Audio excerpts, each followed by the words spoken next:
Ba, ba, ba, ba, ba, ba, ba, ba, ba. Hello and welcome to anyone watching this past, present, or future. And welcome to a new little playthrough of ours, voted on by our Twitter folks. We'll do a little link there in case you're new around here. Perhaps maybe coming from the Twitter. We are going to be doing a Pokemon Sword bug types only run. Now, I will say, at first, when I had my pull up, I had options between ground, steel, and bug.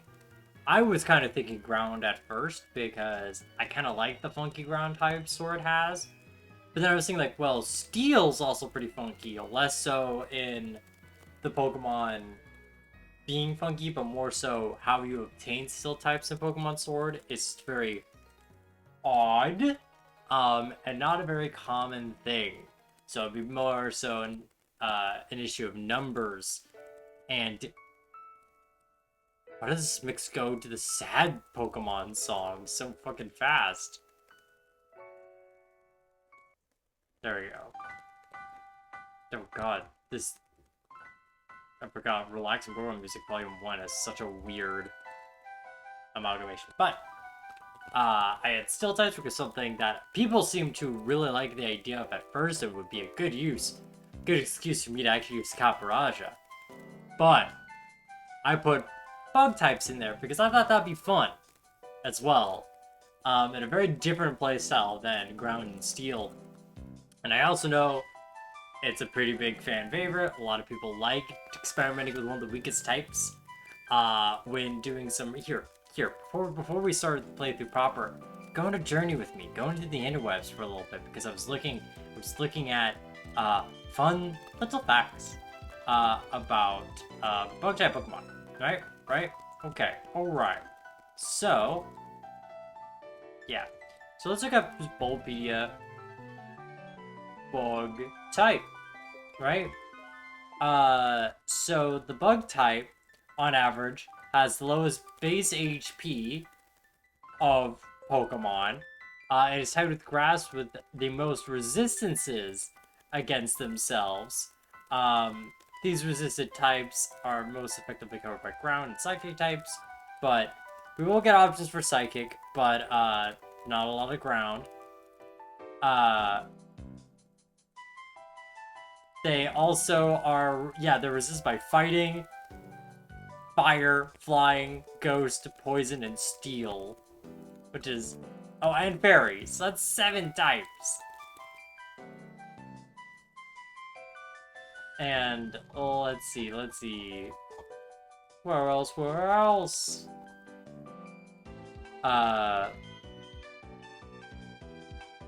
There are no legendary Pokemon for the bug type. There are no normal or dragon types. It is the only type that has not been associated with dragon, even though it is the easiest possible connection. For such a thing, we will summon a demon over this blasphemy. Yeah, and not until Gen 4 did some Pokemon actually be able to learn bug-type moves by level up. Most of them being Gen 4 Pokemon, oddly enough. But there's also no regional bugs. It's a shame. A sham. So, needless to say, the bug type is in need of some form of affection. And speaking of affection, shut the fuck up, Floroma Town. Alright. Let us get the switchy on. But yeah, because I did see that, the anime was like, finally, Vikavolt time! This is true because, in Pokemon Sun and Moon, you can get Vikavolt super early. But the one big downside of Vikavolt, or at least the Grubbin line, is it takes so long for for Charjabug to become Vigavolt, because you can't have Charjabug evolve till the Vast Pony Cannon, which is the end game. And that's a big shame, because, like, the Vast Pony Canyon, like, that's just such a long time. Also, I think I will shrink myself. I think I'll cast Reduce Self. Whop. There we go. Well. There we go.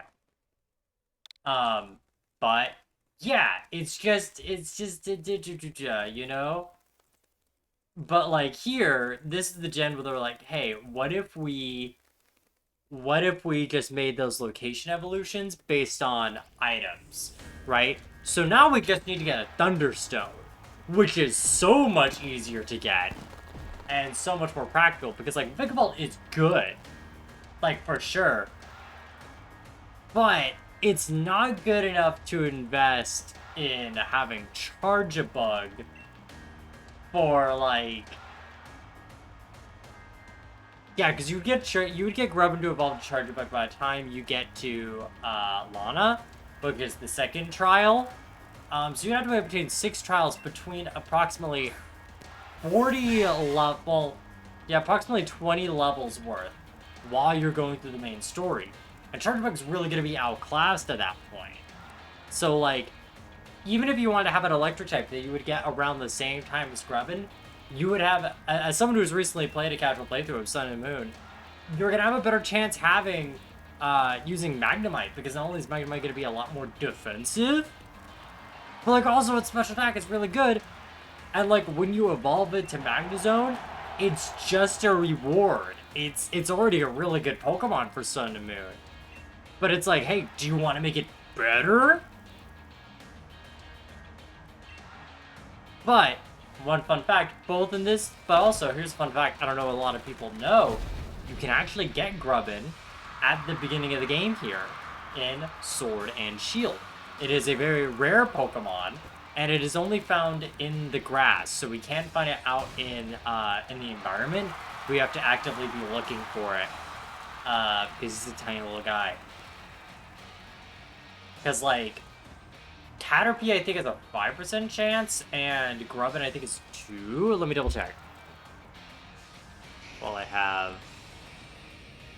things and stuff, sets ups.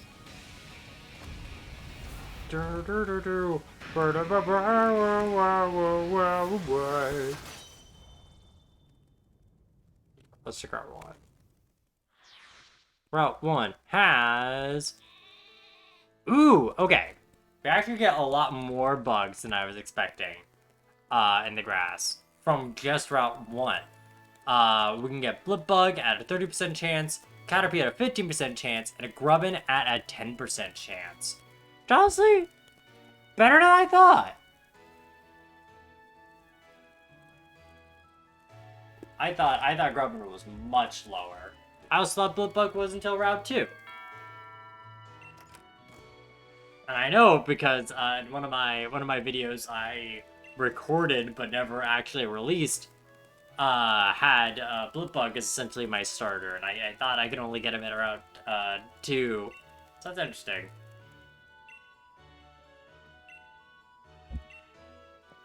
Ba ba ba ba ba ba.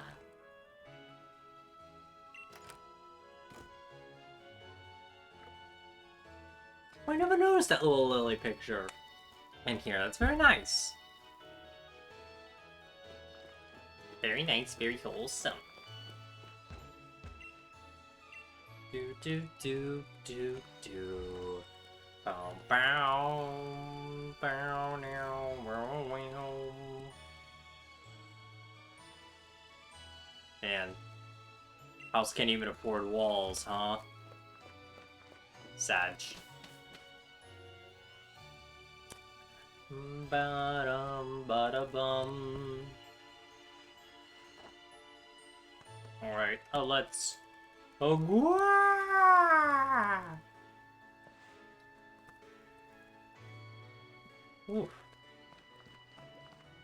Feeling a little bit burpy. Bug, bug, bug, bug, bug, bug, bug, bug, bug, bug, bug, bug, bug, bug, bug, bug, bug. It's a bug, it's a bug, it's a cute little guy. Dumb.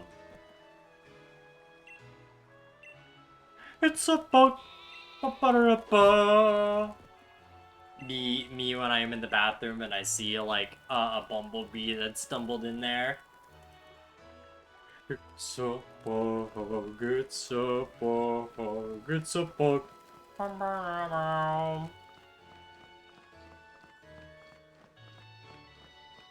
Do do do do. Do do do do do. Ba. Also, I'm just gonna turn on the AC in my wizard tower, my cooling chamber, because it was very hot today. But then I went downstairs and it was very cool. Then I forgot that heat rises in my wizard tower. You know how it does with normal people, and that's pretty whack.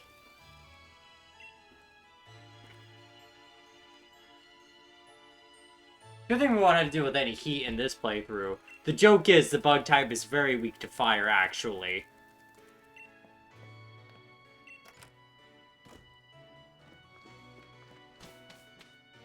I hope that will not impact who we choose as our starter. It is going to greatly impact who we choose as our starter, actually. Because it may surprise you. No starter becomes bug type. Because, well, I guess it wasn't until, like, Gen 7 did Game Freak decide to care about bugs remotely. Cause like in Gen 1, bugs were just bam. Kidnaps strange addiction. Beating monotype runs of Sword and Shield. I said so on the Discord and I'll say it again, baby! Sword and Shield is just a very good game for monotype runs because, one, it is the most accessible to monotypes. 2, it's just the fastest Pokemon game to play through. Quite honestly. Like, I'm replaying Scarlet and Violet for a video, and oh my god, that game is so wonky. But like, it is not so welcoming to monotypes. Well, you could go around and catch stuff all around the map, but you really have to go out of your way to do it. Honestly, I don't think that's fun. And I also like with the wild area, I think it adds like a nice amount of like a little bit of unpredictability and like can really alter how your playthrough goes if you're willing to go with the flow. Because I think that's just neat. You could do my Down with the British Monarchy run idea if you want. Dude, I'd consider it. I've got a list of video ideas I want to do. But if I feel like I'm scraping at straws at some point, I may just be like, come on, give me the team. Give me the team for my anti-British. Skyfall are the only mainline games I haven't finished yet. Yeah, because like here's the thing, it's the exact opposite problem of Sword and Shield, where Sword and Shield is like they focused on actually getting the game done, but in doing so, the writing team did not have the chance to really flesh out their ideas. But Scarlet and Violet got the writers done first, which is very good. It's a very good story. But, like, playing through it, especially in level cap order, is so janky.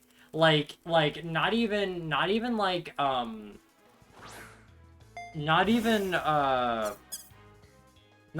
in a mechanical, like, oh, the game itself is pretty glitchy. More so in the sense of, like, well, this route doesn't make any fucking sense. I like the perpetual play. Last area of the game in Scarlet Violet, it's absolutely wonderful. Dude, I think, I definitely agree. Area Zero is very beautiful. And especially with that Toby Fox music, mwah.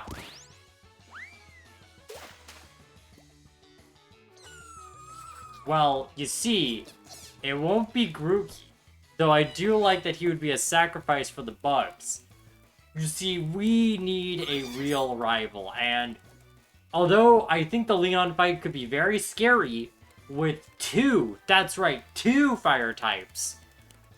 We not only could have a scary Raihan fight with him having Rhyperior, but also we can make the hot fights genuinely challenging and very spooky if we pick Sobble, because Scorbunny happens to be the scariest starter he could have. So once again, we're picking Sobble.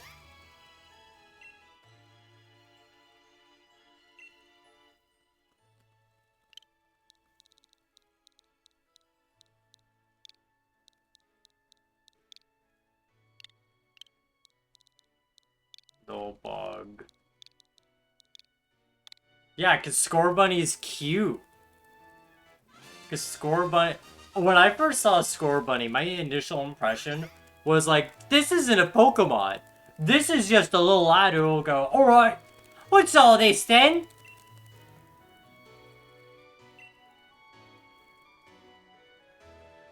I do feel a little sad still that he didn't become a fire electric type, I guess going for pure momentum and speed. But, say Levy, I would rather have pure fighting than another firefighting type. Which I honestly do think they would maybe pull for like a soccer player. But hey, this just means when we get to Raihan, when we get to Leon, we can have a very funny moment of Monkey trying to use Endeavor when he's at full health and outspeeds us.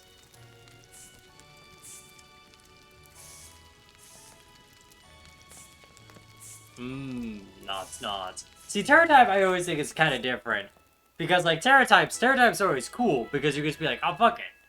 It's this type now. But honestly, I don't think... Okay, I'm trying to think... What would be...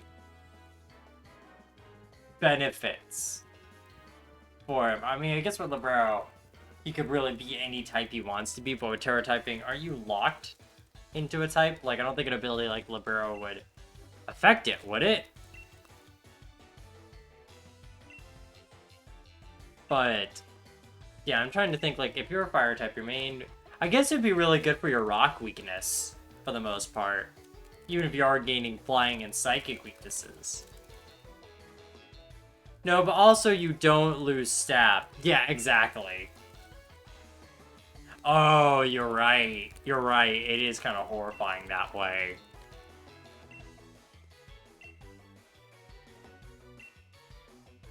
Dude, I find it so funny that stab is the official term. Like, it makes sense, but someone was like, I want it to sound like I'm hitting you with a knife. I'm stabbing you.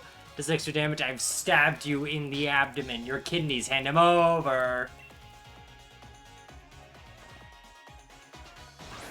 Rip.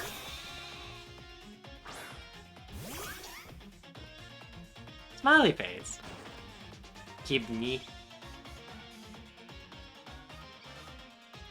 We should do a Gen 5 Soul Locks. Ooh, interesting. You know, come on, I won't lie, I have considered asking you. Like, if I was gonna ask Bama for a Soul Lock, it would actually probably be you. I'm interested that you would opt for Gen 5. Because I would have thought you would prefer more Scarlet Violet. But, that is something I'd very much consider.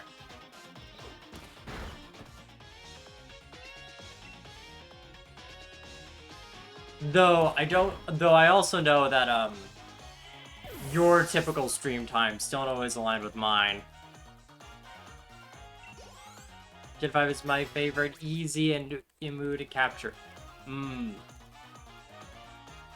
Yeah. Like, I would say I would probably, even though Black and White 2 I think is a harder game, I would prefer to Soul Lock that one, because I do know that game, I at least have had a positive experience doing a casual playthrough, where I rarely needed to grind, and I think that's a big thing. I was going to move back at work, so I could be up later now. And maybe Maybe the next month and maybe back a bit later. We'll see. Eyes emoji. Because, like, if I'm not mistaken, Kalmata, I know Sundays you tend to stream, and I don't. Although I streamed this Sunday, that was an exception, not the norm. And Wednesday, I think it was the only other day you tended to stream, so I would be curious if it would be a weekly thing or not, just because, like, I know one thing that really lets me get through these playthroughs quickly is mostly because they are very fast.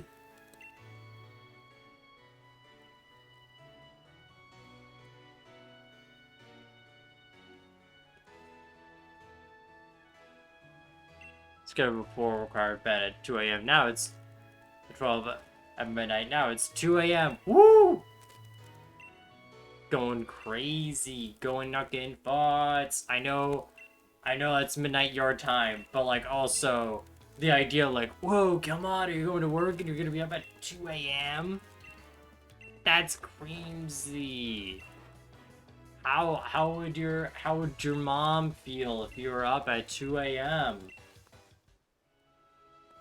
I bet she would tell you to go to sleep, but I wouldn't. Well, I would more say you should get an appropriate amount of hours of sleep, because it doesn't really matter when you sleep.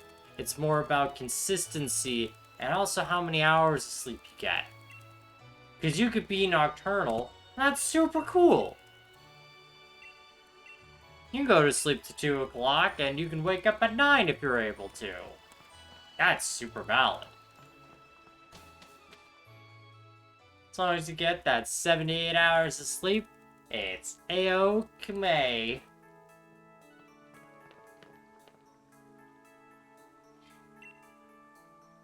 Fun fact, you can get a grub in here. However, you can't access this area until the end game. I remember I was very much relying on being able to get a grubbin encounter here in my Nuzlocke, but it doesn't. The opening area of this part doesn't open up. But yeah, if you want to do bust out potential soul log schedule, we could. Ooh, I would consider that.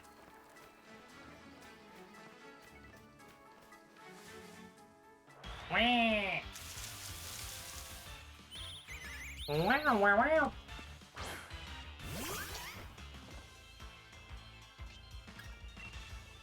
Very important though, as a Gen 5 fan, I must ask, what is your favorite Gen 5 starter and why?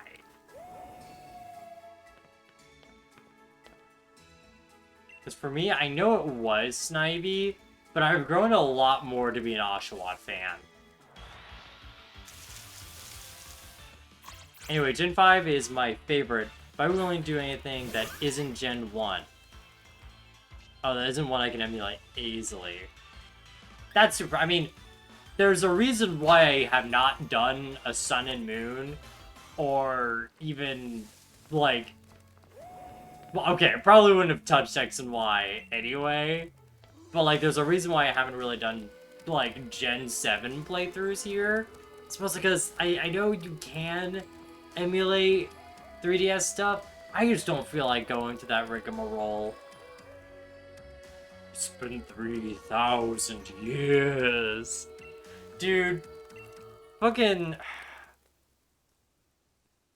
X and Y is such a weak game, but I'm glad it has at least that moment, but it's like, dude, I remember even when I was like 13, when that game came out, and I was really excited for it, because it was like the first time, like, it's not the first time I experienced the new generation, but it was like the first time, like, I was really aware of, like, the advertising and, like, the aware of, like, the meta and everything. I was really excited as like, an older player to be like, ooh, how can I experiment with, like, the mechanics of Pokemon more? And we got new Pokemon. I understand, like, what EV training is and all these, like, little things I found on YouTube's.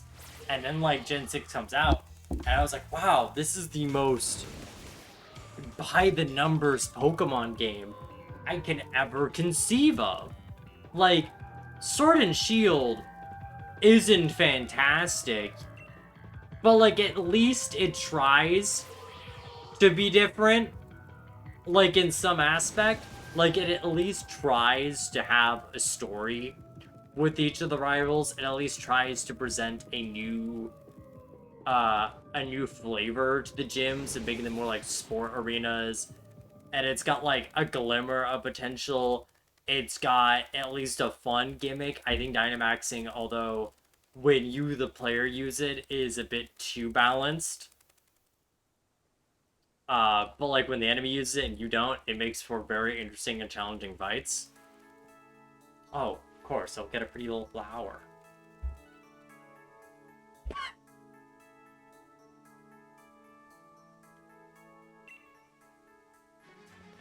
I like X and Y for the Pokemon it introduced by far. The story is okay. I just like having the whole gang of weirdo friends that show up way too much and eat too much time. And how they're not rivals. Yeah, because, like, they just kind of feel like they're there, and, like, they don't really provide much in the sense of, like, not only challenge, because I think with a Pokemon game, you don't necessarily need to provide challenge with reoccurring characters that may battle you. You need to provide ways to show off, almost. Like, I think when I consider a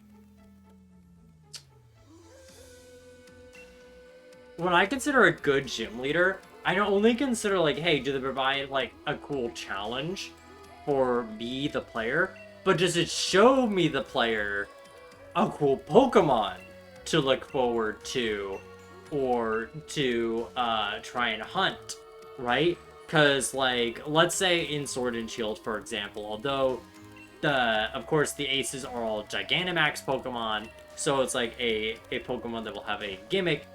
Oftentimes, there's a sort of pseudo-ace, I noticed, especially post-Kabu, where you will have a Pokemon right before the Gigantamax Pokemon, if it's not a Gen 8 one, of showing you up, like, hey, here's another cool Pokemon that's out here.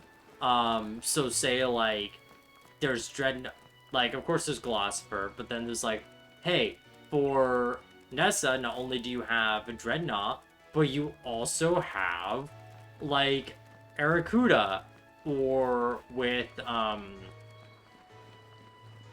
like, B, you have Sirfetch'd, or Alistair, you have Cursula, and, B has it, or Opal has it, but, like, Gordy has, or, like, you know, Melanie has, like, Ice-Cube, like, these rare Pokemon for you to be like, ooh, what is that? Or even, no, I mean, honestly, in the same vein, with Gordy, you have Stonejourner, like, a Pokemon that you're like, ooh, how can I find this? This seems cool.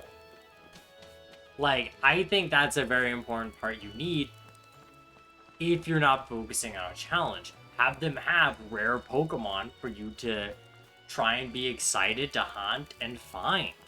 And, like, say with X and Y, right? Here's how you could have done that. So, for Serena, or the male rival, whatever the fuck you call him, you can have something like, you could do something like have that rival be the one who's, like, competent, in, like, battling. You know, having like, pretty reasonable Pokemon. Like, it's not a fantastic team, but it's a team of, like, you know, their starter, having Evolution, Absol, one of the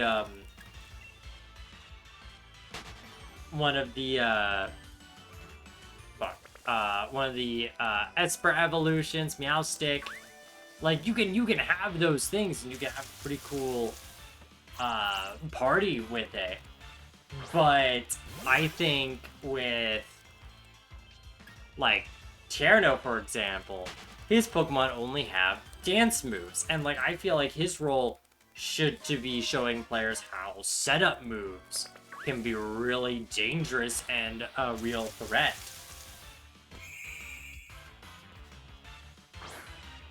And maybe play around with that idea instead of just using dance moves, because that's gonna make him pretty damn bad. What? What? What? Yay! And like Trevor, have him have really weird Pokemon. I think the only weird Pokemon Trevor got was like Aerodactyl for some reason. But like, give him like Pokemon you can like, Pokemon that you'd be like, wait, where the fuck can I find this fella?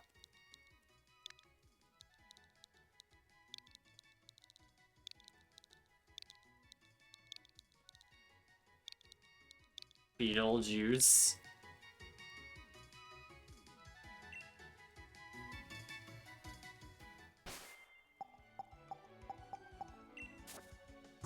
And like Serena, I don't know what to do. I don't know what to do with the weaker one. Oh, that's a shame. That's a shame, Battlejuice. Also, I never realized those were supposed to be glasses or like a bookworm thing. I've always saw them as more like a, oh, well, I'm just a little guy kind of look. Yeah, okay. Let's go bug hunting. Let's go bug hunting. Let's find other bugs. Wow! I like Team Flare and how much how blatant he is. Lysander is very similar to Rose in my opinion. See, here's what I think. Let me tell you my opinion, good sir.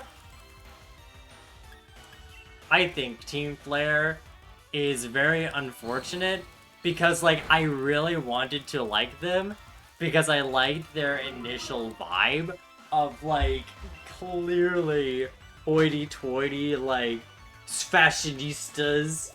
Like, it kind of felt like, oh, we'd have an entire team that's like James Team Rocket. That's fantastic. That is very Pancore. But there is a little thing there. They kind of just weren't fun. Like, they didn't have the energy that Team Skull had, which honestly was the kind of energy I was hoping Team Flare had. As for Lysander being like Rose, I don't think that's a wrong statement. Mostly because I think they are both evil boys. They're like, I'm trying to do the right thing, but alas, I must do the evil. Like, they definitely feel like they're written by the same person. The only thing is with Rose, it kind of felt like they were forgetting to actually write him to be the clear villain. Like, to just be, explicitly trying to do the dog deed till, like, last minute. Like, yeah, he's evil CEO. Of course he's gonna be a bad guy. But, like, it just kind of feels like, and here's my righteous motivation.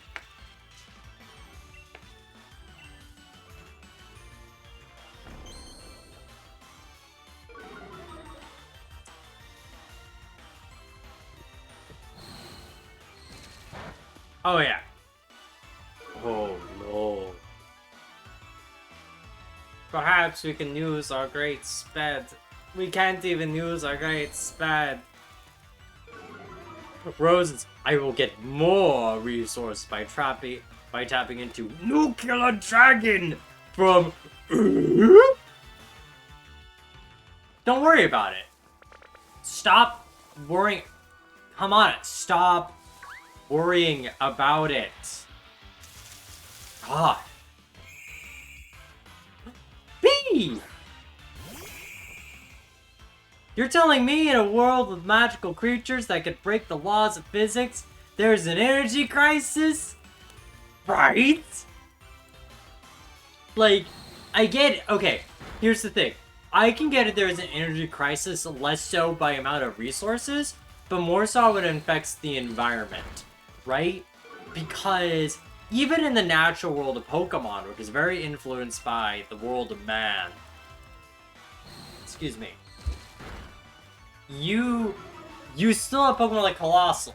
You still have got Pokemon that will produce a lot of electrical energy, but then you also get to like an ethical situation of like, oh, should we try to do Pokemon Smash Bros. Subspace Emissary and have this Pikachu just be a battery? Should we have an Ampharos just stay in a lighthouse for its whole life? Like, you know, of course, like I see that could be a reasonable dilemma, but like, I don't think we ever got to explain where Eternatus came from.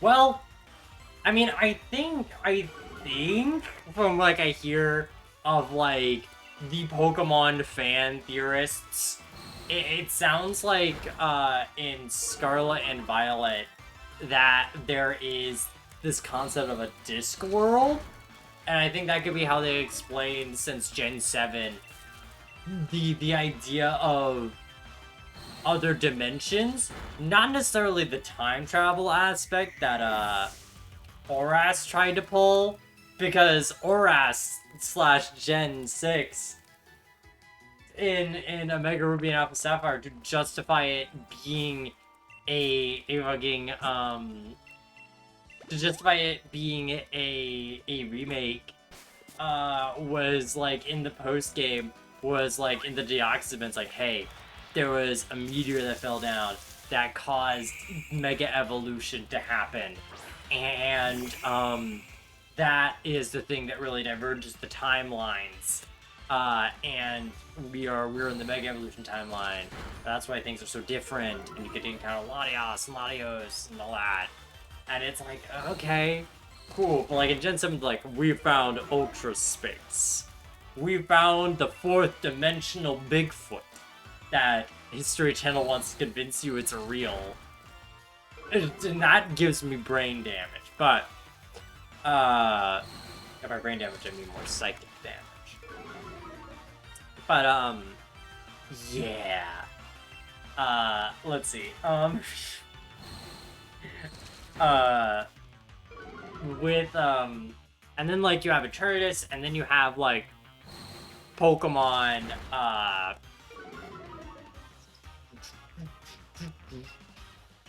mean, like, even in Gen 7, they really were, like, focusing on Pokemon from other dimensions. Like fucking, you know, I could buy that Eternatus likely is a Pokemon similar to Necrozma, in the sense that this is like a, oh cool, this is like an intergalactical threat. Like Eternatus is likely a horrific Pokemon in where it came from.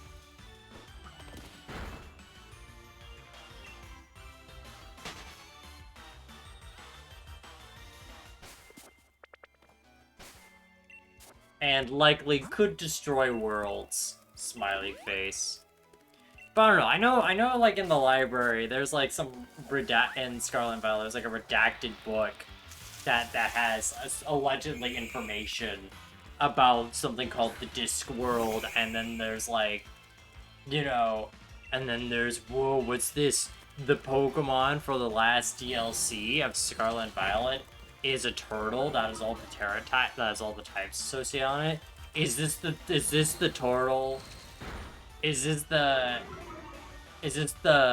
world is carried by a turtle thing?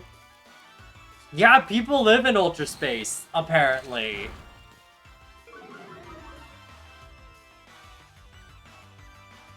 And the thing is that's really scary about Ultra Space is the idea that a lot of the Ultra Beasts there are presumably just common species. Like, those just exist. They're not like,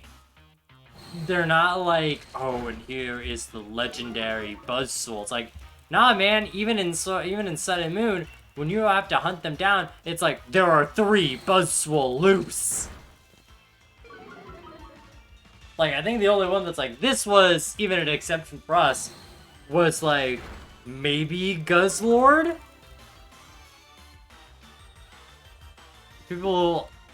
Are there people from the Pokemon world? Or are they independent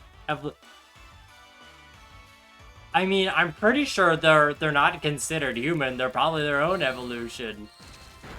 There are probably some other Homo sapien. Yeah, Pokemon Hawaii just discovered how to do interdimensional travel, and no other region seems to care. To be fair, like, when you also see, like, when playing Sun and Moon recently, it kind of feels like that Alola is really just very isolated, and it may be less so that no one cares. It may be that like, very few people have actually gone out of their way to, like, share that information. Because, like, really, the only people that have ever, like, in the Alola game, that, like, leave Alola is, like, Lily, Lusamine, and Kukui. But even then, they're type of, like, they have their own shit. They're just chilling.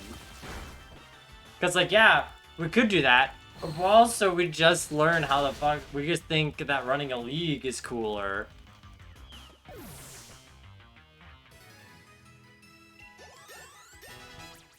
Fuck. Oh my god, I can't believe that lip bugs were giving no experience. But this Nickit... Oh, do you want experience? I like that Oak's brother's out there fucking hating getting tanned and surfing. He's just vibing. He's just vibing. Alright, we had to go home. Because I want to repair my PP. My PP needs to be healed. To be fair, I don't think anyone in the universe can sustain Guzzlord. Fun fact, because he cannot. He cannot be sustained. Hey, you ever think that, that I think Aggron is the Pokemon. You ever think that Aggron and Guzzlord are very similar Pokemon in the sense they both can eat mountains? Or at least the point where it has been archived that at least one of them has eaten a mountain?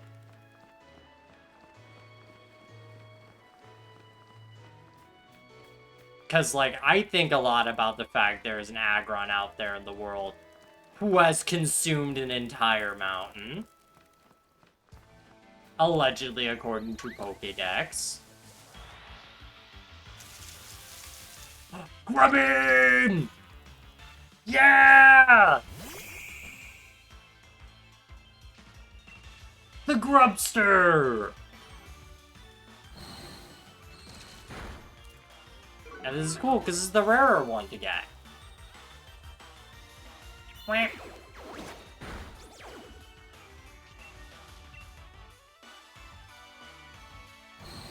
What was it wrecked by a bulldozer when they emerged? Oh, fuck. I don't know. I don't know who got slammed by, because I'm presuming that's in the anime.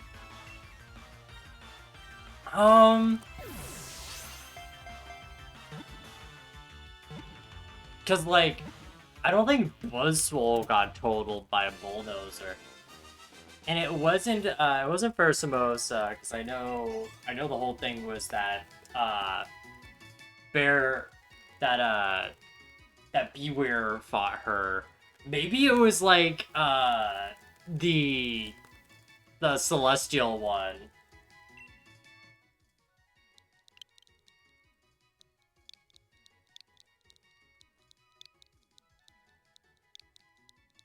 Grubba. I think Buzzwole was the one who destroyed one. That's it. Oh, okay, you were talking about destroying one. I thought you meant, like, they got hit, they just got wrecked by one. Clearly a misconception. This is Pokedex. Oh shit. This is what Rotom found in his own accord. Ooh, okay. That's not bad, because Grubbin is already, or at least, like, Vigavolt is really slow. And although Special Attack is going to be its better stat in the end, having Special Defense isn't bad, honestly. That might be pretty handy.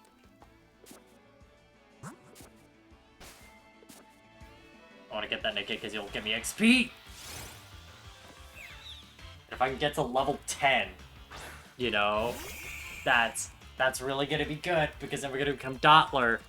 Dottler is very good early game because we have immediate access to both Reflect and Light Screen, which is very good.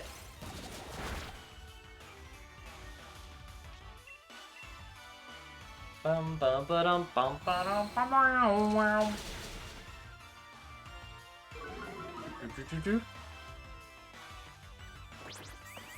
I shaking, I shaking. Whoa.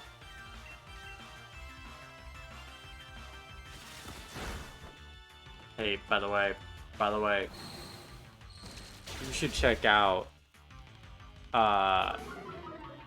where is she? You should check out, Beatrix Bunny. They're very cool, and I'm very glad that she is here, because I don't see her very often here. But let's give a shout out to Peculiar Little Rabbit. She is a jackal. She is a taxidermy jackalope made by Magic and Slightly Mad Science. And she's very nice. She does a lot of art, and a lot of variety games. I know on, I believe, Fridays she does a variety. She sort of spins a wheel of roguelike games, which I think is very cool. And they are very cool, actually. Put that on the record, Your Honor. Whoa!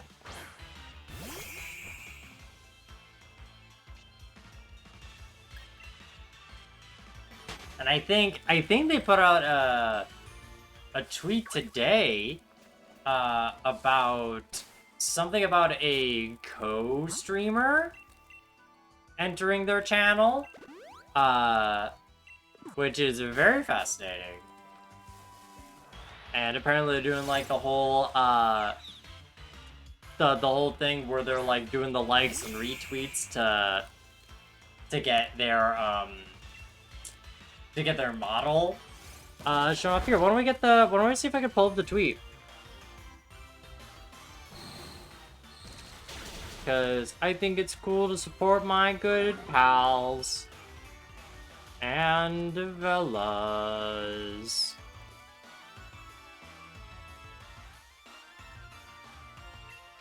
Do it again.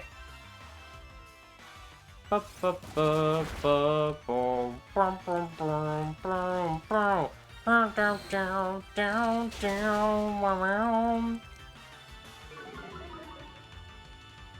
go down to my following list so I can find this funny body.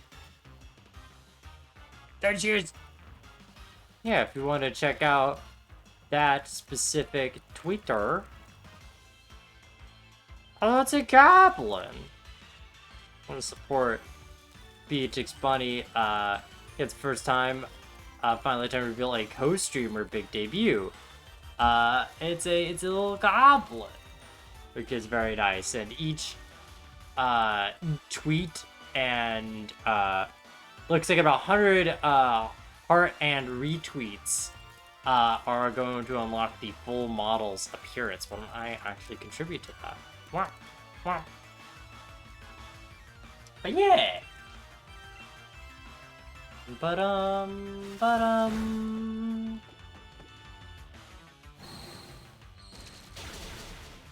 Now all we have to do, if we can find Grubbin fast, it shouldn't take long to find Caterpie. It will likely take a while to find Caterpie, but it shouldn't be long to find Caterpie.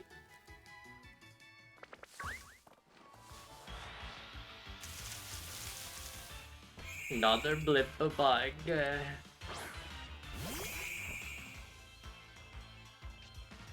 I wonder, what AVs do Blipbug even give? It has to be special something. Think about... special defense. Alright. That's not too bad to get a few of those EVs pretty early. If we could get a Caterpie, I would like my little Caterpie. So then I could have my funny. Like bunny. Cause then what if I want my funny Butterfree with Ardent for that defense? Like especially when Reflect is set up, like come on fellas, it's right there. It's right there just for you.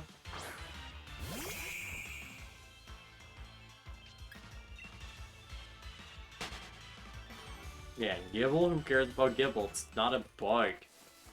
Dragons were last Friday. The time is now. The time is bug. I swear, Caterpie is a 15% chance. It is, but to be fair, Blipbug is literally twice as likely to be found.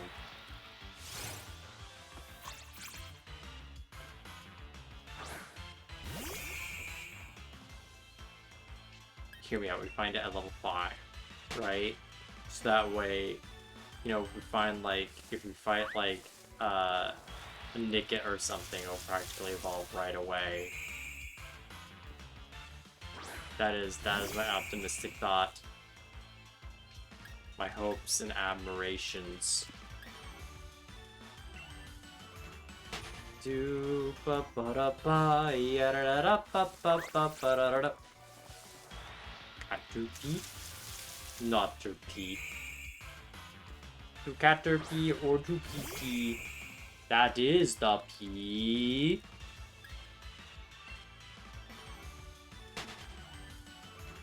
Oh, at least I'll get... I'm looking at Grubbin's moveset right now, because like Vice Grip's pretty okay. It's gonna get bugged by Bite level 10. And Bite at 15, so at least we'll have like some things. Got Mud Slap too if we want that special, super effective type coverage against Scorbunny.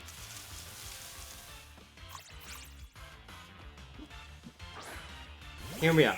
We just go all the way to Stoneside, we get Dig, and we win against Scorbunny. How hard could it be? Alright, Caterpie, is it you? No. Ba ba da ba da ba.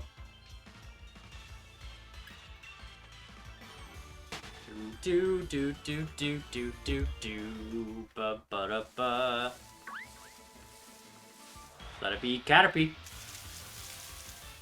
Not Caterpie. What's the chances go of it? 40. Over twice as much as a funny little caterpillar. Where else could a caterpillar be? Because I know, in theory, a place to get Butterfree, but at that point, like, we probably don't want it, you know? Cool. It is available in raids, but like, if we're raiding, we probably want to find a cooler Pokemon. Like a cooler bug type. And I'm not even lying.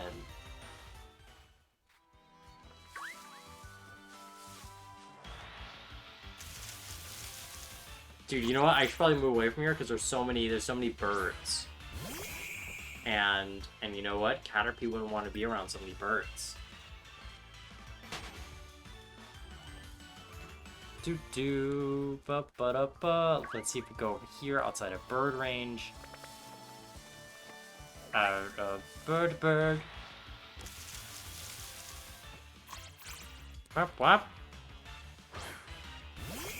Ba ba da ba da ba. Do. We could, if it is normal weather in the wild area, there we could find a metapod, but that's not as great as finding Caterpie.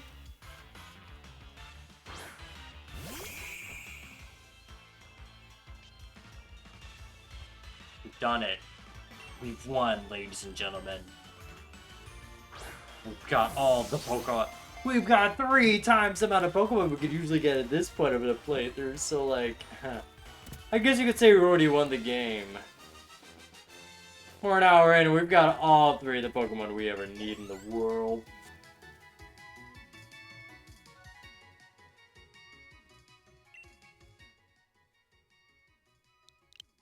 You will be named...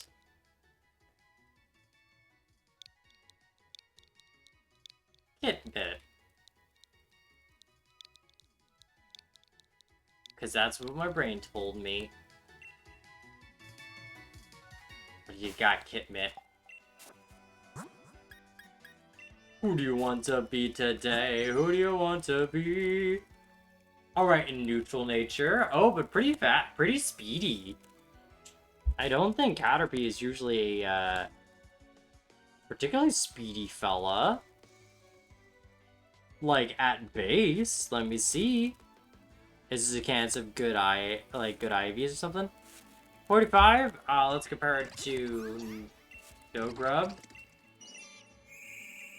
Okay, that could be just a difference of a nature, but still, it's pretty good.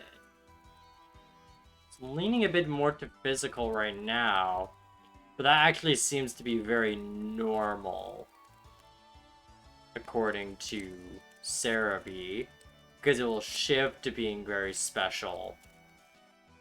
Yeah, it will shift to be a special guy.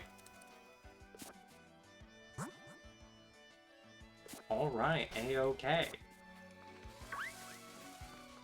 Let's go to the Pokemon Center. Because we have to... Because we need to heal after we introduce ourselves to Sonibia. But dude, we also had the chance to find, Combies? Bees? And we'll hope they're ladies. So we can have Vespiquen, who could probably be a good replacement for Kitmit. Due to the fact that, you know, if I'm gonna have a person weak to rock, I'd rather only, like, quad weak to rock, I'd rather only have one. Because I don't like, you know, fun fact, I don't like having a consistent weakness. Like a massive one, you know? I'm down with someone having a massive weakness, because I think that's spicy, but... Let's see, if it's gonna be normal weather, there's gonna be plenty of Caterpies. I mean, plenty of Combies. Let's see, I think it's only when it's sunny we would see,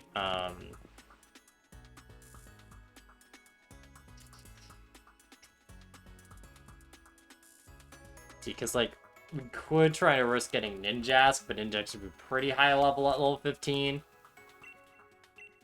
Like, not impossible, but it'd be pretty rough for us to survive in the dead of a new life.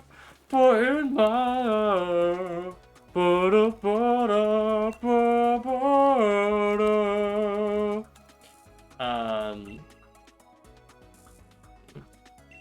let's see. When is Ninja is I think Nincada is only an intense sun.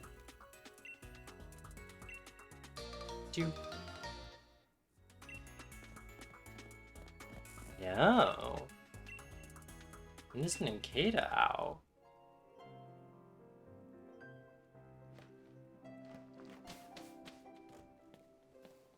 When does his Ninkata?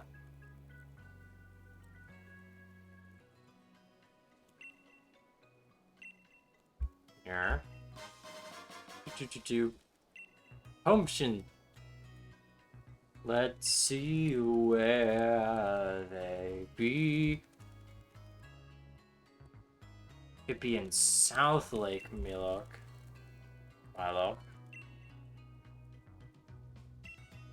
And okay, that means they could be captured.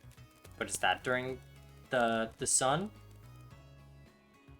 Because that's an odd place to find them, I would think.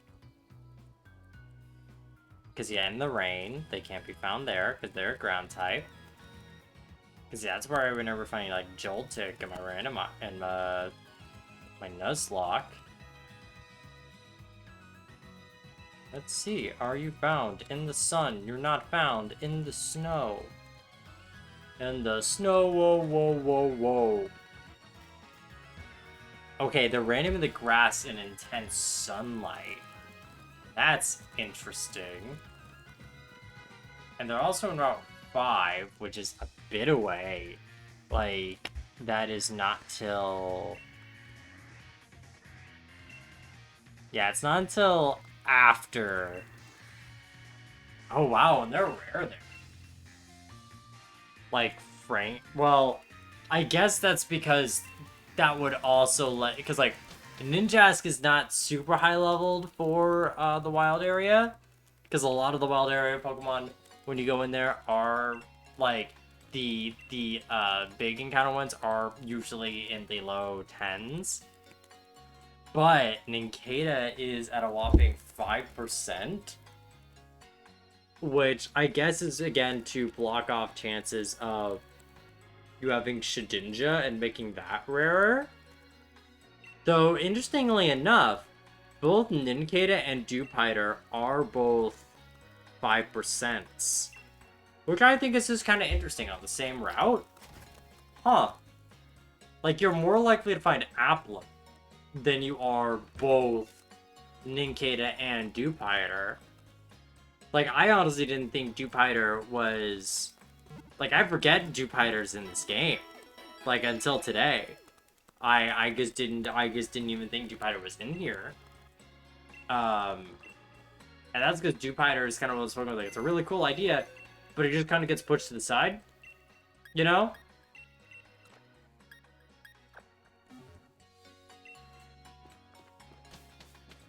But, yeah, that's interesting.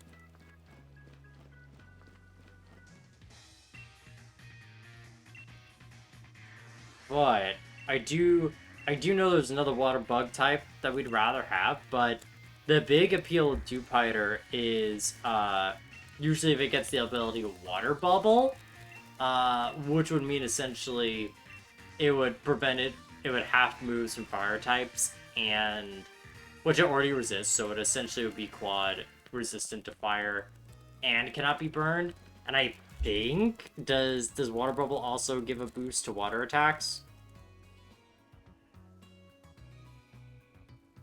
It also buffs water attacks, which is very insane. And it may be why its stats don't seem crazy, because if you're going hard for water type moves, it is hitting hard. It's hitting pretty hard, because, like, let's see if you are... Because, like, it's not quite terastallizing double stab, but it's something. Oh, and it evolves level 22, so once the moment it really catches up with your party, it'll be really strong. Let's just assume it's at fully evolved, because again you can get it pretty much at level not too long. If you're using a water type move, it's got 70 attack, which is pretty okay. But that's gonna be boosted with a essentially 1.5 stab move. 5.5. Which I think honestly it's probably the same effect of having a terrestrialized Pokemon using a water move. And also, the one thing that is also making me kind of look at Dewpider as a maybe is the idea that Dewpider has Soak, which you may think is, well, what's the deal about Soak? Soak is a water type move that makes you water type, actually. And normally the Pokemon that have it, it gets kind of like, okay, weird, because water is a very defensive type. But in this team, we're likely going to have a bug electric type, rather if it's going to be Vikavolt or Galvantula, so we can really work with that with synergy. Because I am noticing when you look at bug types, they're very much going to rely on wacky gimmicks to work. Because, like, you know, with Orbeetle's line, that's going to be, like, the immediate access to Reflect and Light Screen with, you know, even with Butterfree, that is the case of having a lot of the powder moves for status. Or... Well, Vicavolt's pretty much just an offensive bug that has defensive capabilities. Like, Golisopod is like a weird removal strategy to force it out of battle. Like, there's some wackiness.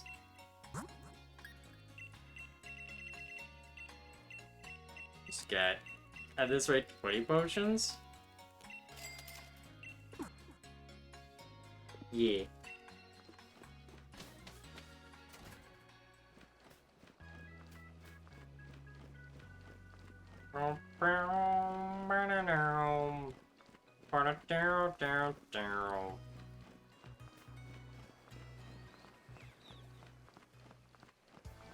Let's go back at it again. We all need speed. You have an easy first gym. Well, you see, if we do invest in getting Dewpider, it may not actually be that scary. Because with Dewpider, we would not get... Dewpider, as I explained, has an ability called Water Bubble, which prevents burn, so we could either get a free switch in, which is always nice, but it also reduces the effectiveness of fire moves to half. So essentially, despite us normally being neutral against fire, we still get a resistance out of it. And we don't have to worry about Will-O-Wisps. Especially if we have a Pokemon that can do something initially to be kind of screwing with them. Additionally, I will check if we'll be able, because I know we can get Wimpod. At that point, I'm pretty sure. Because Galar Mines 2 is before Kabu.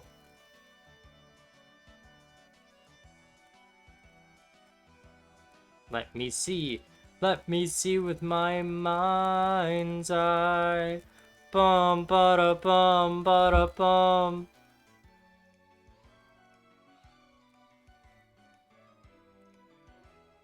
It's level 30, so I'm pretty sure it's around Kabu's level.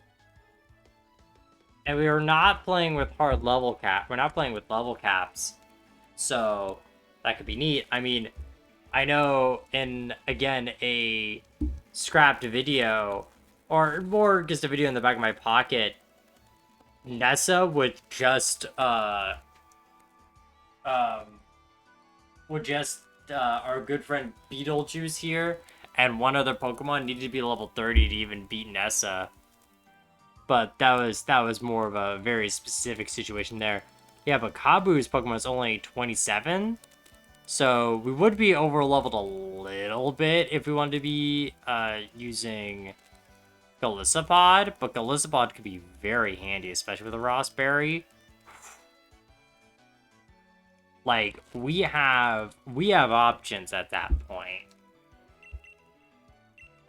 Not to mention, we can... Ooh. A good idea we could do is we could try and set up, like, probably would want to set up Reflect, if anything. Because a lot of Kabu's team is actually more physical, with, what would likely be Orbeetle at that point. I have a Rossberry, so he doesn't take, the burn. Then, follow that up with, Golisopod or Dewpider going knocking Futs. No, you go with Dewpider, who can't get burned when it tries to set it up again.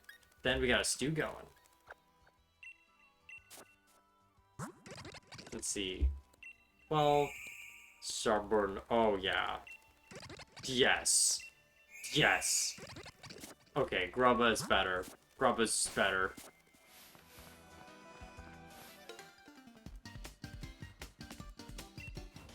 Doo-doo-doo-doo. Bum bum bum bum bum bum bum bum bum. Jake. Shake States Foam. Ice cream. Okay. Wee. Maybe we shouldn't let slap. You know, as a treat.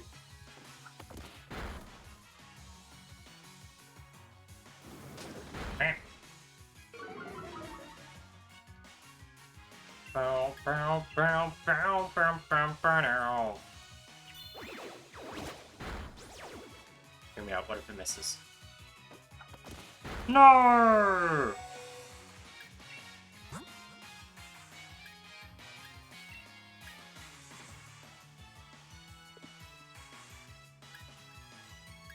Let's compare your defenses. Even Caterpie's looking better than you, Beetlejuice.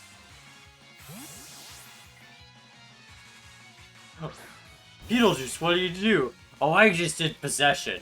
That's something a demon can learn even in just one lesson. The Beetlejuice? What do I need you for? Wait, Lydia, I could be your pal. Just wait. Beetlejuice the musical, with the light.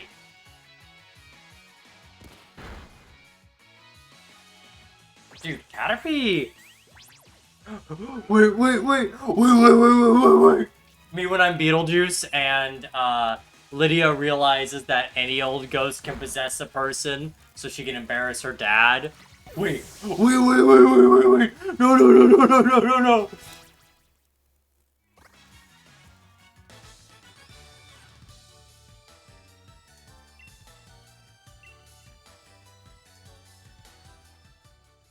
Well, that's cool. It's having a little party. I'm glad you know how... I'm glad you know my, like, simple funny buttons. Mostly it consisting of, Punisher going, wait. Dude, honestly, I think the part that really tickles my fancy of the Punisher, wait, is the fact he's kind of barking it. You know? Like, this could be, like, the situation of when you... You know when you say a word, like, a lot? And, oh god, I should've healed you, Grubba. But, like, you know when you just hear a word a lot, and it kind of blends in, you're kind of, like, telephone game yourself? I imagine that with, like, what I did with wait. Because, like, what I just did there, it made it like, which kind of just makes me think of, like, a funny dog going ballistic over the mailman. The boy man.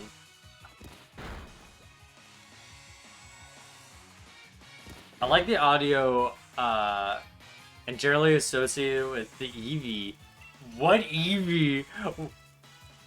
What Eevee is going? Wait. I feel so bad for that Eevee. Frowny face. Hope the Eevee's okay. Hope the Eevee is not being like Frank the Punisher Castle, having his family be threatened. Again.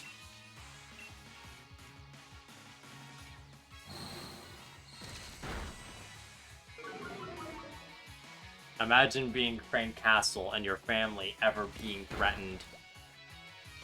Can never be me. Dude, do you know what the... Dude, it's so funny when I'm out and about, and I see a lot of people posting funny room. Oh, I gotta...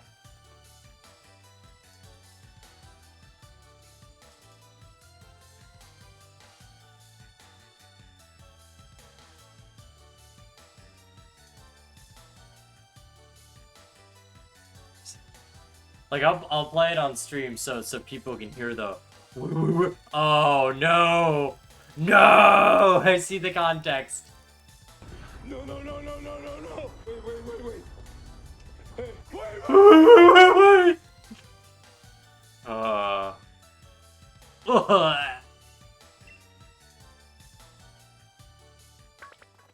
Why must the world be mean to EVs? Why, you know, before I go into my, like, to my whole, PowerPoint presentation, how whack it is that, conservative pro-gun people think the Punisher's on their side, why, I don't, like, I know the internet's weird, I know the internet's very horny, and I know I'm very not that. So maybe there's like a weird perspective difference there. But, like, did the guy realize that he was just advocating, like, yeah, if I were to what? Anti-poker this is over here. And it's like, nah, really? No. No, stop that.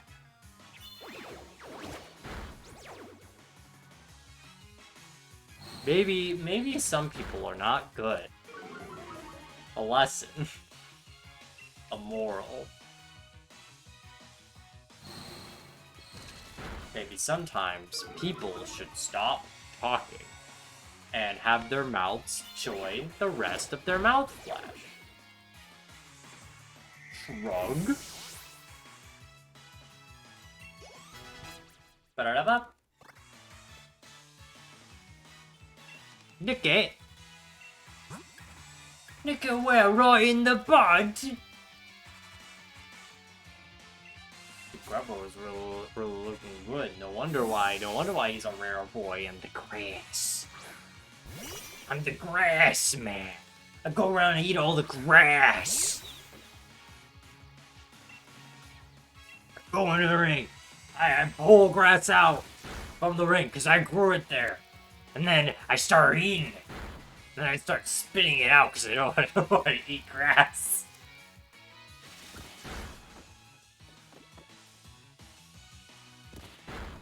Because I don't have the several stomachs. Nick it.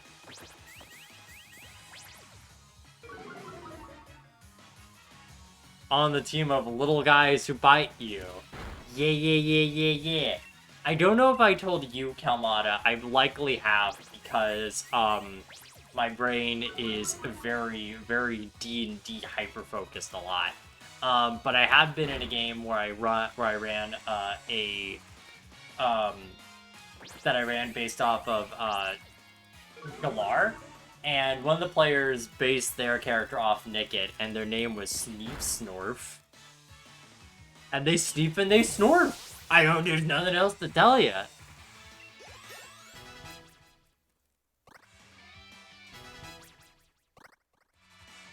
Things they do, they sneef, they snorf, they're a little fox guy. Go on all fours sometimes. They also were an alchemist trying to make things into gold. Because they wanted the shiny. Sneef, sneef.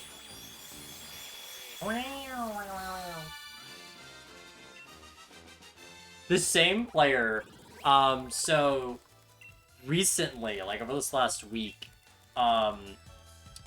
me and one of my best friends have started a big campaign. Like one of the campaigns that like we've been looking for an extended period of time. We had the idea for 5 years, and just kind of been like holding on it for like, all right, one, I've had the character for a little longer than they had the campaign, but it's like, oh, it's a really cool concept I would like to explore. But with them, she was like newer at DMing at the time that she had like the concept. So she was like, well, I don't want to do this now because like I don't feel confident enough in my DM abilities. I could do it like justice, but I'll think about it, you know? And after running a very serious long-term campaign before, now we're like, now is the time. And the same person who brought Sneep Snore brought probably one of the funniest character introductions I have ever seen. Because like, out of all the players who were like really talking with each other and everything, we didn't really know what she was having up her sleeve, because apparently a lot of her stuff has to do with a lot of secrets with the setting. But I want you to think about that as, imagine this gal who we know is a sorcerer. I think she's probably a dragon blood sorcerer. Walks in to a tavern of an NPC that we the players recognize from last campaign, and she walks in with some other person's clothes, probably has been out in the wilderness for like several days, and is faking it till they're making it so fucking hard. Like to the point where they're like, yeah, I'm here for the, like, oh yeah, I left home, and it's like, oh, where are you going to? Not many people go here except for to climb the mountain. Oh yeah, I'm here for the mountain. You know, and it's like, well, no one really goes up to the mountain. Oh, really, huh? When they were given their the key to their room, her first thought without hesitation was, whose cage is this? Or whose cage does it belong to? And it's like, oh. She also seemed to be flabbergasted at seeing a violin and never seeing one before, or even having any remote idea of what it could be, which, like, my mind is boggling. Of like, okay, in what context does this little feral lady, like, not know the things, but also will immediately go, whose cage does this belong to, when seeing keys?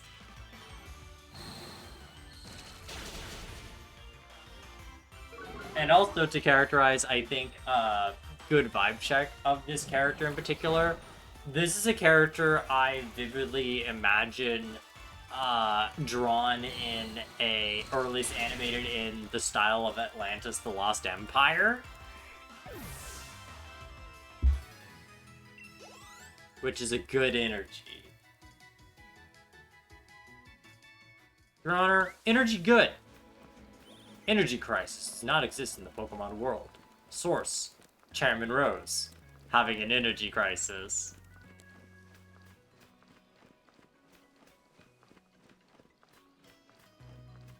But dude, I know when I was running that Sword and Shield game for my D&D group, I tried to express the big thing about Dynamax and why it's sort of an energy crisis situation is less so in the sense of powering cities and the like, but more so like it was mostly used to power a spectacle, of which would really enable monopolies by Chairman Rose to develop while also ruining other or ruining ecosystems and the environment around the towns. So they became dependent on the on these like arenas being set up. And honestly, I think that is a simple yet very effective way to convey the horrors of capital.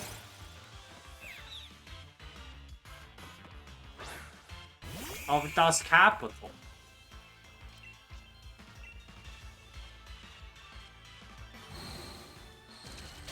Wow. Do do do do do.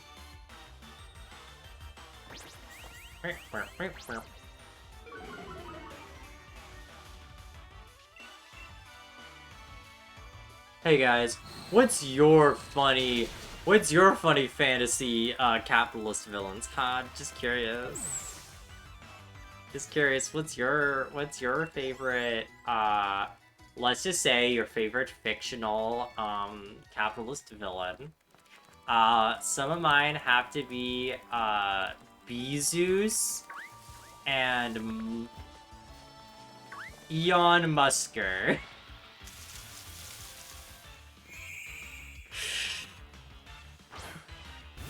And does that have to be capitalist specifically? I mean, you can just tell me your favorite villain, if that's more fun for you.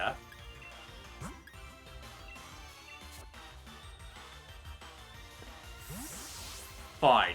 Here's my top 10 communist villains. Number 1. Me. Number 1. Johnny Stalls.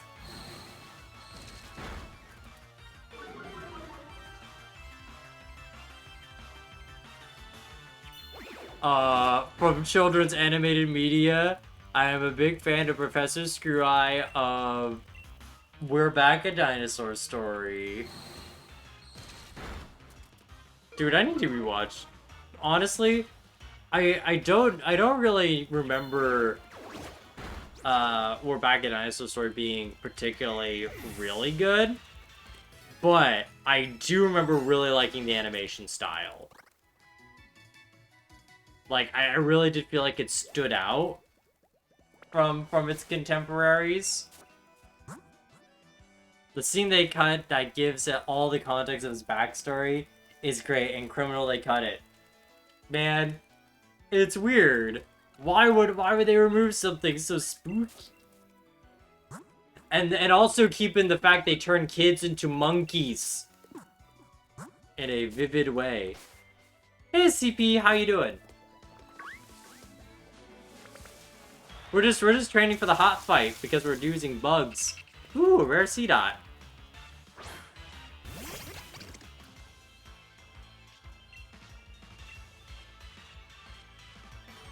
But yeah, no, pretty fucked up how they remove a scene about one of the main antagonists' like whole motivation and context, while also having several scenes of sentient creatures giving up their sense of control and really introduce kids to an existential horror of slowly becoming animalistic and uncanny, along with again human children turning into monkeys in detail. Just quirky little things. Just the little things. Just a little thing.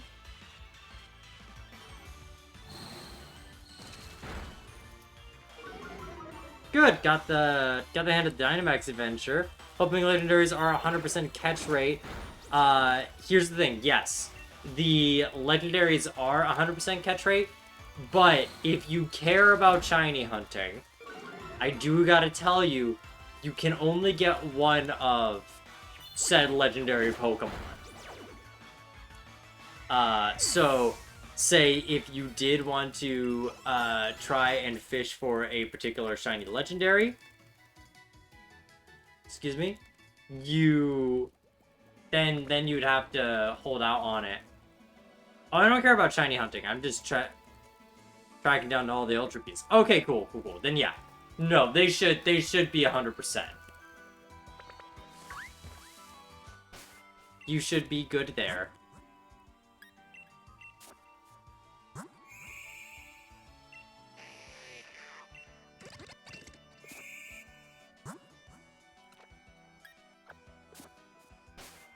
The organization that rates movies,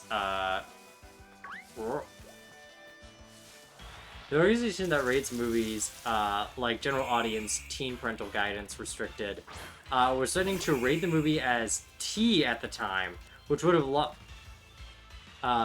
lost a, oh yeah, that would lose a lot of money, for fucking sure.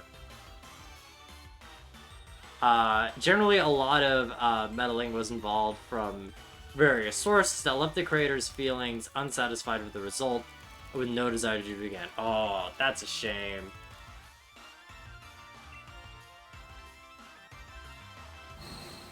Yeah, because, like, the thing is, and it's a real shame because, like, We're Back, a Dinosaur Story doesn't even strike me as a type of genre that you'd see are done a bit more now. But, a lot of times, I noticed specifically with Pixar, which again would have been a little bit before We're Back, a Dinosaur Story. Or hold up, when was We're Back, a Dinosaur Story? Because I know it's 90s, 93. Yeah, so it would have been before Pixar really kicked off. And Pixar I think is like the main animation studio. Well, as like part of an animation studio that really has honed in this like niche, like before like more modern films have gotten away with it, but like these films that are like kid appropriate but like not made for kids, you know, like Ratatouille's not made for children. You know, kids can watch it, and it's super fine. But they're not the target demographic. Or same thing with The Incredibles. Like, The Incredibles is a really good, solid movie that, like, any age can enjoy. But I'd say I think, is not inherently made for kids. It is for general audience.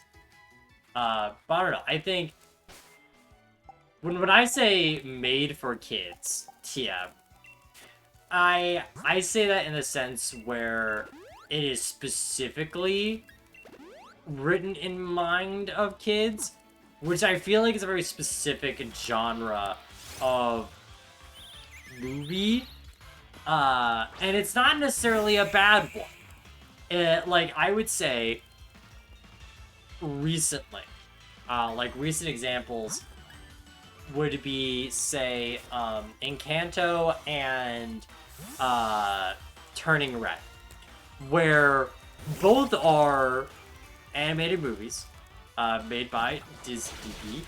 But I would say, like, a movie like Encanto was written in mind for, like, yeah, kids would see this, and how can we write this in a way that is mature, but made for a younger demographic to understand the themes, but also not alienate the older viewers.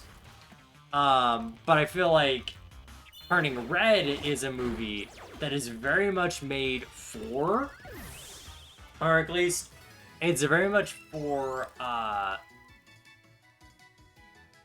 it seems to be written more as like an adult looking back in adolescence and looking at it in the perspective of an adult looking back on when, say, when they were 13, right? Looking back on a nostalgic era of like 2000 something, and like how they tackle generation drama is very different than how Encanto does. And both are very good films.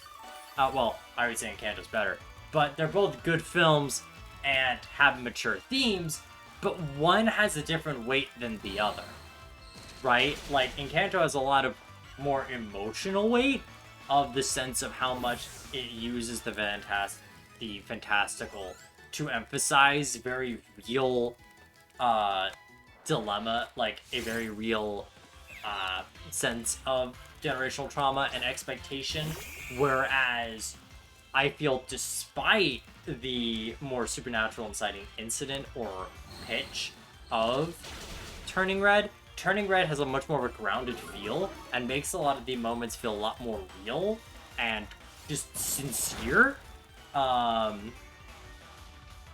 that you wouldn't get probably in a movie, quote, written for kids. And I don't want to say that movies written for kids are bad, because again, I think a movie like Encanto I just mentioned is very good. I'd say it's even better than Turning Red that tries to do that.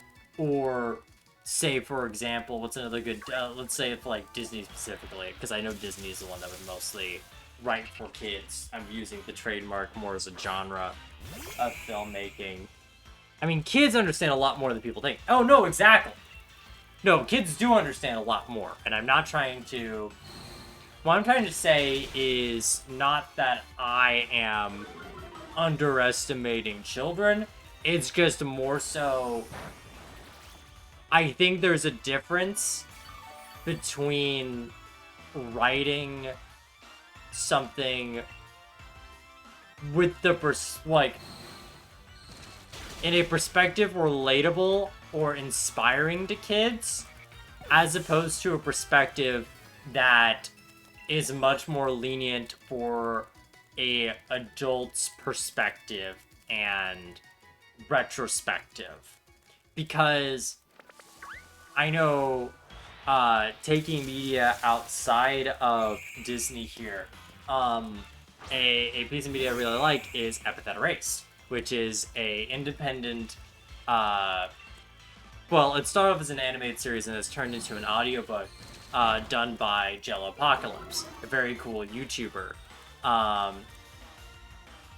And especially when listening to the audiobook, like, sequel, a lot of the themes are more so like, it is about struggles that children are dealing with and stuff that's very grounded, but the reason why it has a lot of weight is more so in the perspective of an adult realizing, hey, that's fucked up that these children are experiencing this, and they're realizing it's fucked up that they're being treated like this, you know? And there's a struggle and solidarity into it. And that sense of awareness and not is... It hits really hard. For the character who has a lot of awareness, and for the characters who don't have a lot of awareness. It's very interesting. But it's like, a story like that comes across to me more so as a story, like, taking the elements of classic, more childhood-like stories, or stories you would see in things that would be more targeted for children, but applying them to more grounded and adult stories.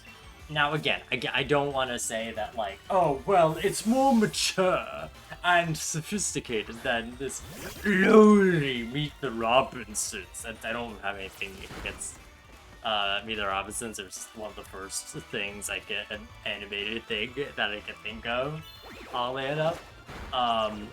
But it's like, no, it's just a different perspective, I think, of writing that you don't see. Because, like, say, like, Moana. Again, another very good movie. it's not written in the perspective of trying to like, it's written more as a hero's journey and trying to not only tell a narrative but also show a lot of cool stuff. That's great. But like, you know, you're not gonna have. No, I don't think this really is applicable to what I'm trying to say, actually. If I could be any Pokemon, what would I be? Snorunt. Well, I would like to be a Snorunt and a Lola specifically. Because I think that is ideal Snorunt environment. Because then I get to be a chilly little guy, and I don't get to be too cold. But I also get to eat a lot of snow. And live a good life.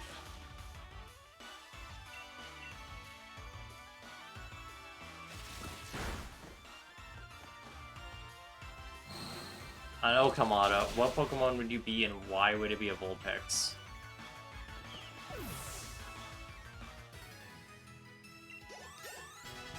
Finally, Beetlejuice can evolve. Come on, chat. Let's say his name 3 times. Beetlejuice. Beetlejuice. Beetlejuice! And then it's like, you know, Beetlejuice shows up in my Dora the Explorer-ass cartoon. Pokemon Mystery Dungeon style. Would you still want to be a Snorunt still, knowing that one day you could evolve into a giant ice skull? Well, the thing is, too, is that as a Snorunt, it takes a long time for you to evolve, and like that implies you're doing a lot of combat and a lot of struggles. I would very much be more so like in the mindset of like, dude, in Mystery Dungeon style, I would more so love to be like one of the village Pokemon as a Snorunt. Because yeah, I could become a Glalie, but like I don't think I'll have the dramatic let's see, this level of drama of fighting so much.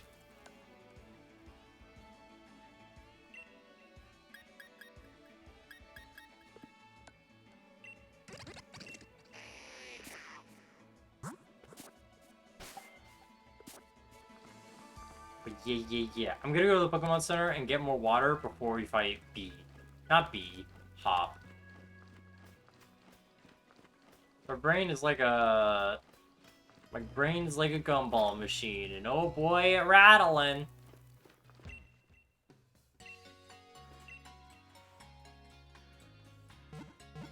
Also, to answer CP's question from a while ago, I have read the manga. I read as a kid, I didn't read the whole series, but I had a book that basically was like a abridged version of the original run and the yellow arc, and I very much enjoyed it. I was kind of fixated in the idea that there was more, but I only knew those two existed. But or at least like I could find in Barnes and Noble. That is a Mandela effect. An Arbok is cut in half, but it's by a Charmeleon by Green. That's right, Gary's called Green, unless you're in the English one, where he's blue. Wait, no, he's green. He's green in the West, and he's blue in... He's blue in the... Yeah, because the girl's blue here in the West, but she's green in Japan. It's weird. I'm gonna leave and get Wawa. No. No, wait a minute. I distinctly remember her being blue. Which I found weird. Cause like I know the reasoning why the names would be switched around. But I don't know things. Alright, before I get Wawa. Before I go over to my local Wawa. Come on. Manga. Characters.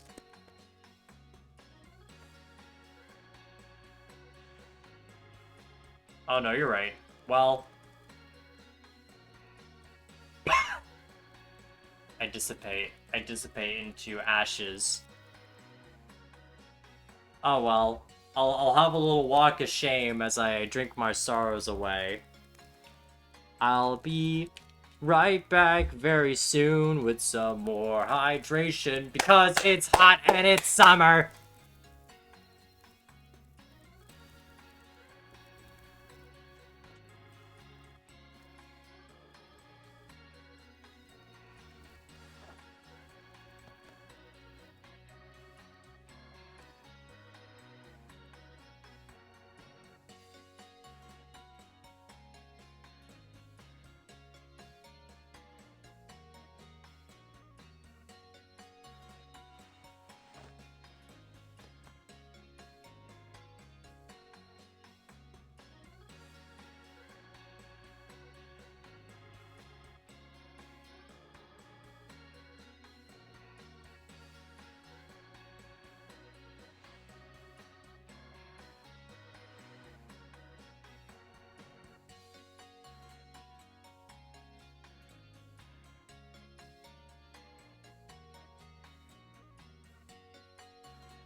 and then I, and then when they asked, well, what rich person's Disney movie would be their favorite, and I said the Aristocrats.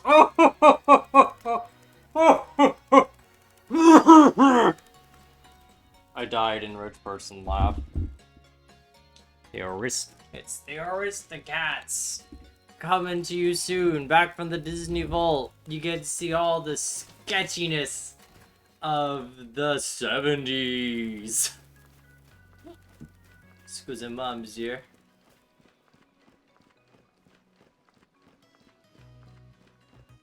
See all that squish squash of the 90s art, of the 70s art style of Disney's Dark Age.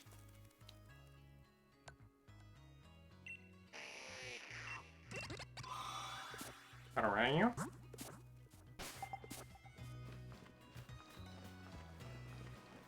How can I not? How can I forget the rate? The power. But dude, how can one forget racist, the racist cats? Cause like honestly, Lady and the Tramp doesn't have shit going for it. It's a very boring movie, and they just like they just throw like pepper in your eyes, go like, here, racist cats, and like, oh, why? Why do they have to be racist? Why do they have to be aggressively what you think Asia is?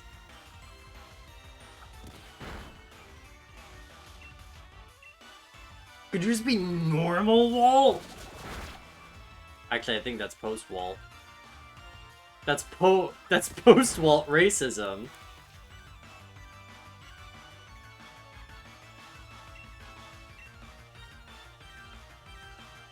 Guys, are you a fan of... Are you more of a fan of pre-Walt racism or post-Walt racism? The answer is you're not either. Post-war racism? No, you're mistaken. It's post-Walt racism.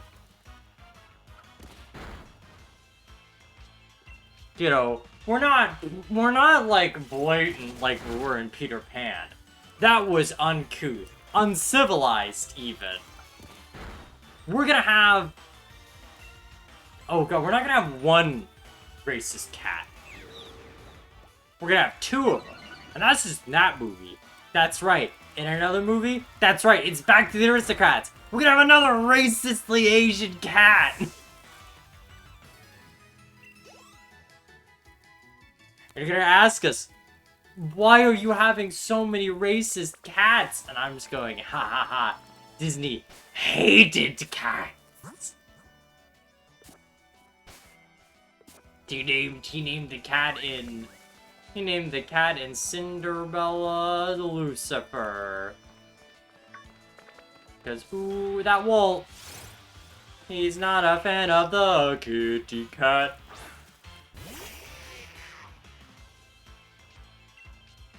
Like, honestly, I'm convinced that a movie like The Aristocrats only existed because Walt was dead, and they'd be like, well, we could pitch a cat movie now. And animate cats that aren't evil. And then they're like, okay, but Team and Lady and the Tramp, you gotta have racist cats. What? You know what? Fuck you, you also gotta have a racist cat. No! Dude, come on!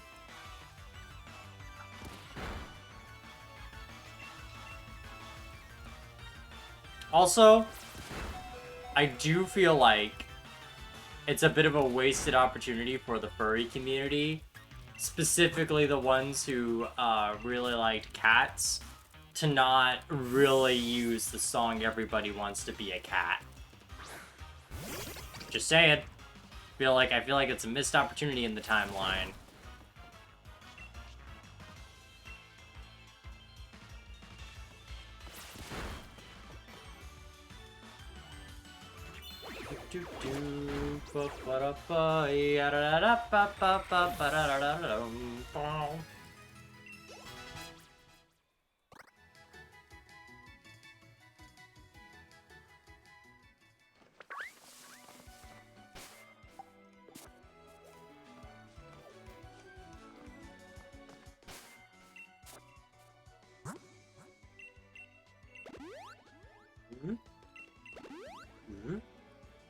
It's okay, we could have Kit Mid evolve after, because, like,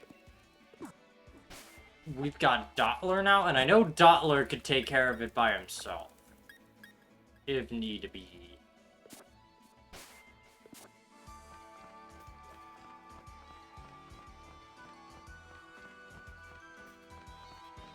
Yeah, we can set up... You probably want light screen to be more of the big thing. Because that's gonna protect us from... Oh, wait.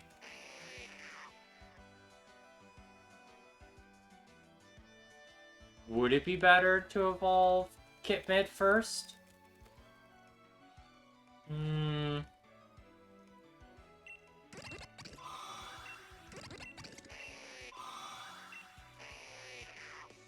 My gut says it can wait. My gut says, dude, don't worry about it.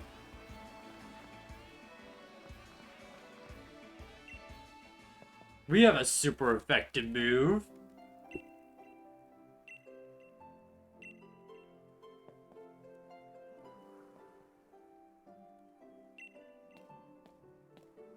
When has my hubris ever been immediately punished? 15 times. But it's not gonna become 16 today! I say as I tell the Cyclops my name, and the Cyclops is also the son of Poseidon, and I'm leaving on a boat into the ocean.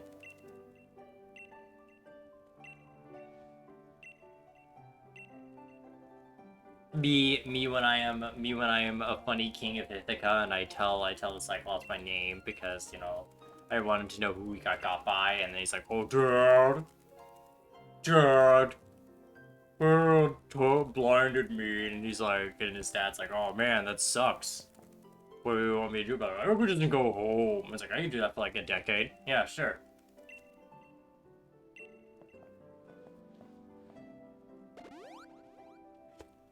Yeah, you'll have the honor of being the only one left alive, too. Though, shout out to the people on Cersei's Island who are just pigs. They're just little oinkers. Oh, these little fellas are oinkers, aren't they?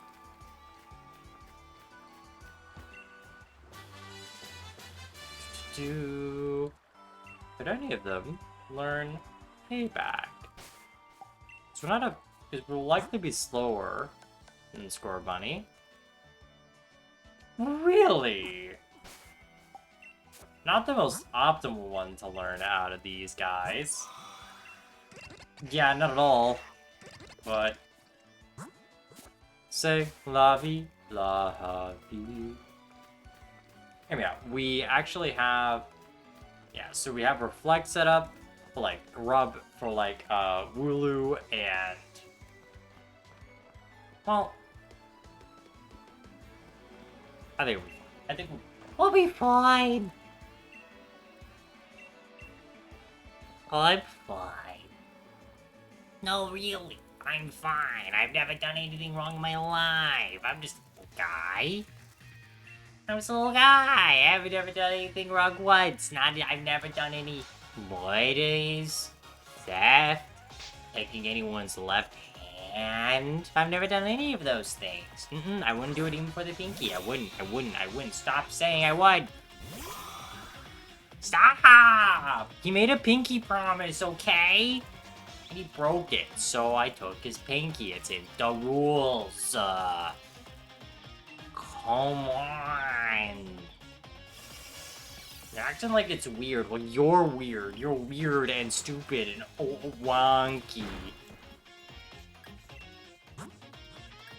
You're just jumbleless.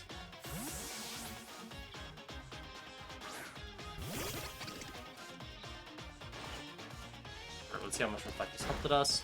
Oh, wonderful. Guys, be real with me. If you made a pinky promise with me, fully knowing that if you break your promise, your pinky's mine, and I come at you taking the pinky because you were a little bit of a, what we in the business call a liar, hypothetically speaking, of course. I would never say you're actually a liar. Would you really be willing for me to take your pinky? If so, chat, best way to do it, just give me the pinky right now. You know, it's like insurance. It's fine. Oh no. Do yada yada yada bada bop.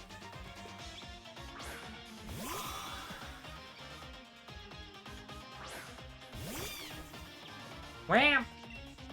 Wham!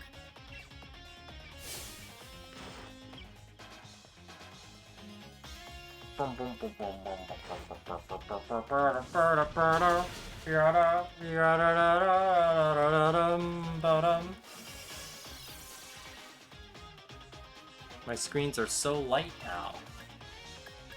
It's like they've been scrubbed off with Febreze. This video is sponsored by Fabrozo. Oh yeah! Oh, it was a crit. Got plenty. I misread that as plenty of spit, which, like, I don't know, dude. Weird take. Weird takeaway from all this that I've got spit. I got spobbles. Got plenty of gadgets and goozits. I've got many spits galore. You want loogies? I've got plenty. I want more.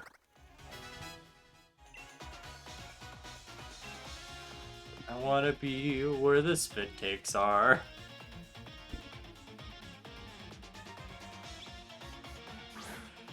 Here,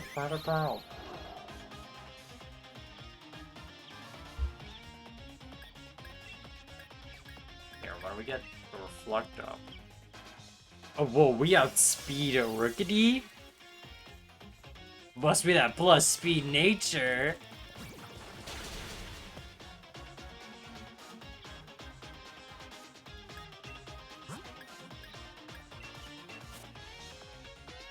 Do do ba da ba ba ya ba ba ba ba ba ba ba ba ba ba ba ba da ba dum yada yada da da da da da dum ba dum ba da dum ba da da dum. Hit him with a vice grip.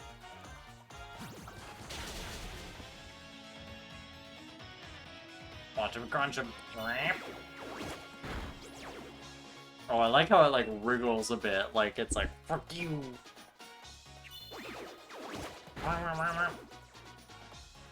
Wow.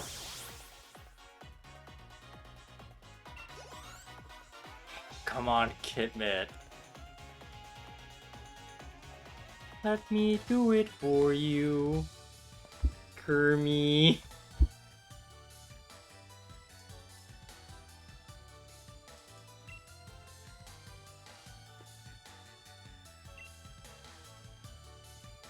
Give me the monies.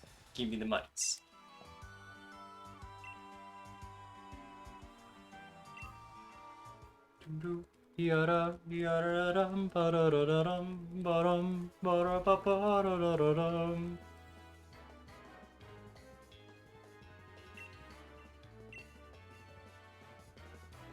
Well, I've seen you kids fight in my backyard, so I'll endorse you with my life.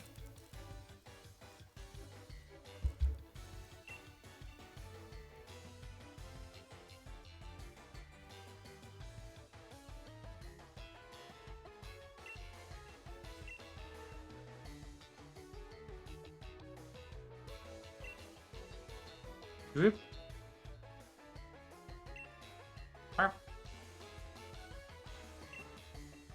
Pop, pop, pop.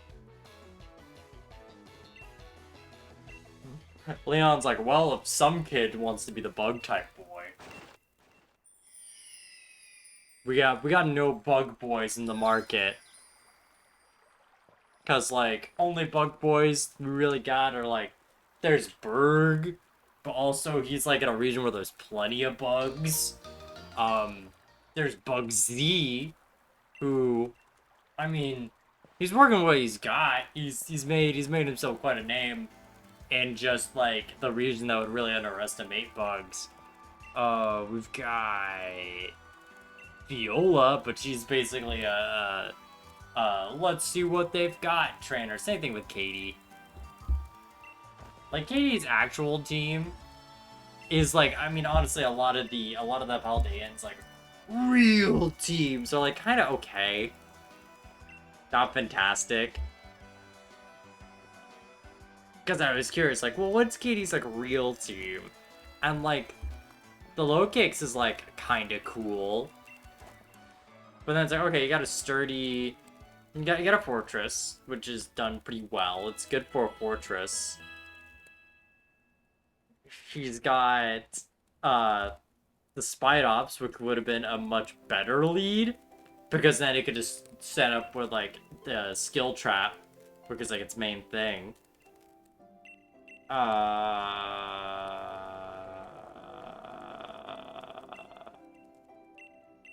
She has Ursa Ring now.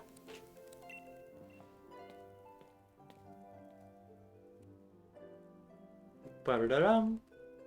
You know what? Actually, real call out post of the Paldean rematch teams is that our boy Grusha has an ice team with no use of Snowscape to really emphasize the team having better defenses, and you also could have had Bear take his Bear take a Snow Cloak, which is like okay, but like Slush Rush Bear Tick with the defense boost and speed boost, that's good shit.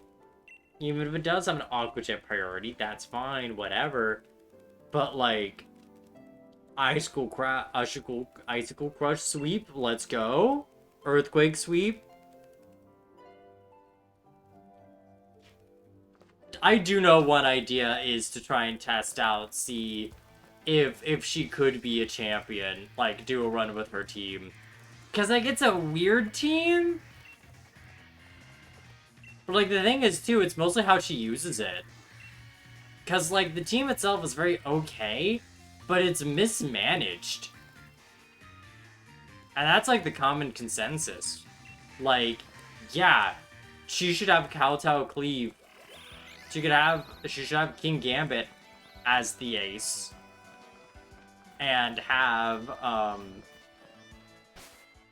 like, yeah, King Gambit as an ace. Have,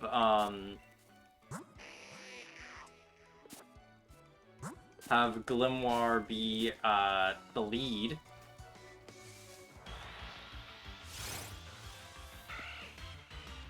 People have done it while trying the same way she does, and doing it the way she does is impossible.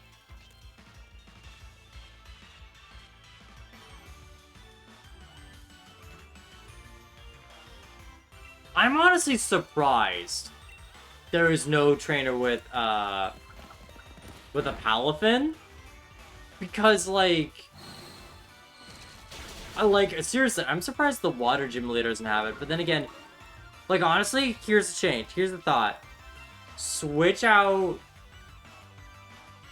You know what? No, actually, keep Kofu having Venezuela. Have him to have the entirety country of Venezuela. But have her... Have Greta have Palafin. Because, like, no one would have ever seen Palafin otherwise. Oh, not much. I have seen a video of a person doing Greta's team. Is it someone called Bosco?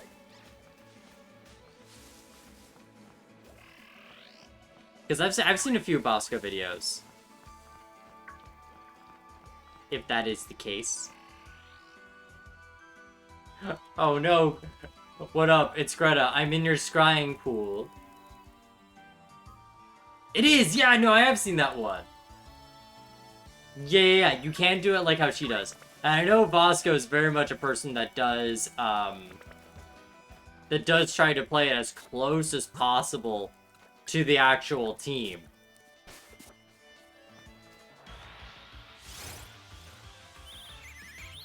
Yeah, no, I have seen that one. And you know what? It is a bigger shame, too. Because, like, with Greta and her team, it's like, yeah, if you reorganized it, it could be actually pretty solid.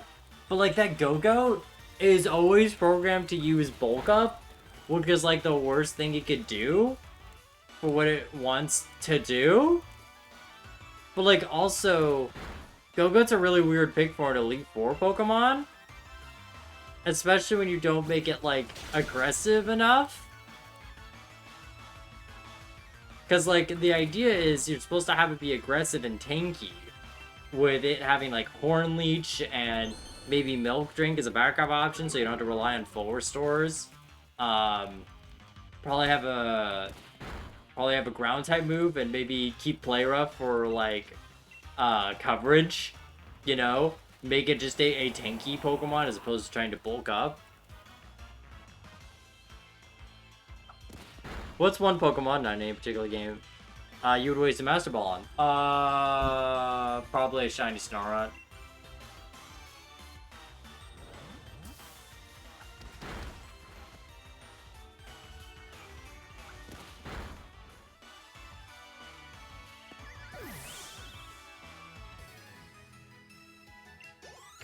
Come on. No!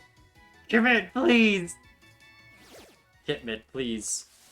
Become a silly little guy. Burger you!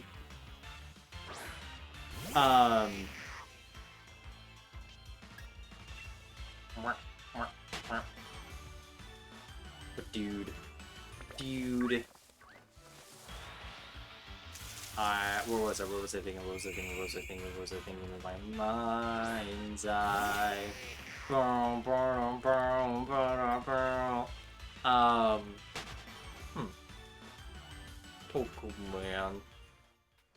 Poker, man.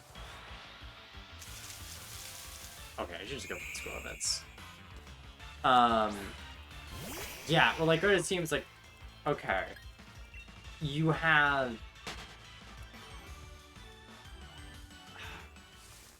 I also think she has the problem of not having a lot of Pokemon from her region. Because, like, yeah, she has, I can't pronounce the funny fish. The funny eel fish. Right? And that's cool. She's got Kowtow Cleave, and she's got... Okay, well, she's got a decent pick. She's got 3 Pokemon from her region. That's actually pretty solid. But it's like, again, I feel like the big thing of a champion fight is showing you Pokemon you may have not have had the chance to get. You know? Like, I think that's one reason why Cynthia is a big deal as a final boss for a lot of people.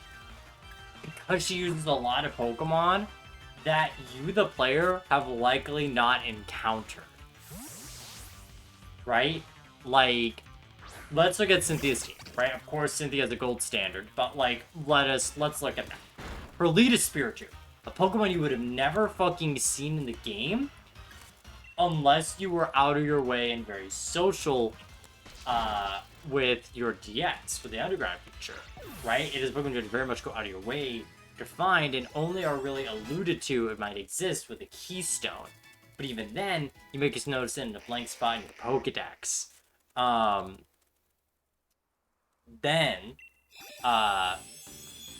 Then you get, say, a Pokemon like Roserade. Okay, you've seen Roserade as an ace before, so you know it's formidable.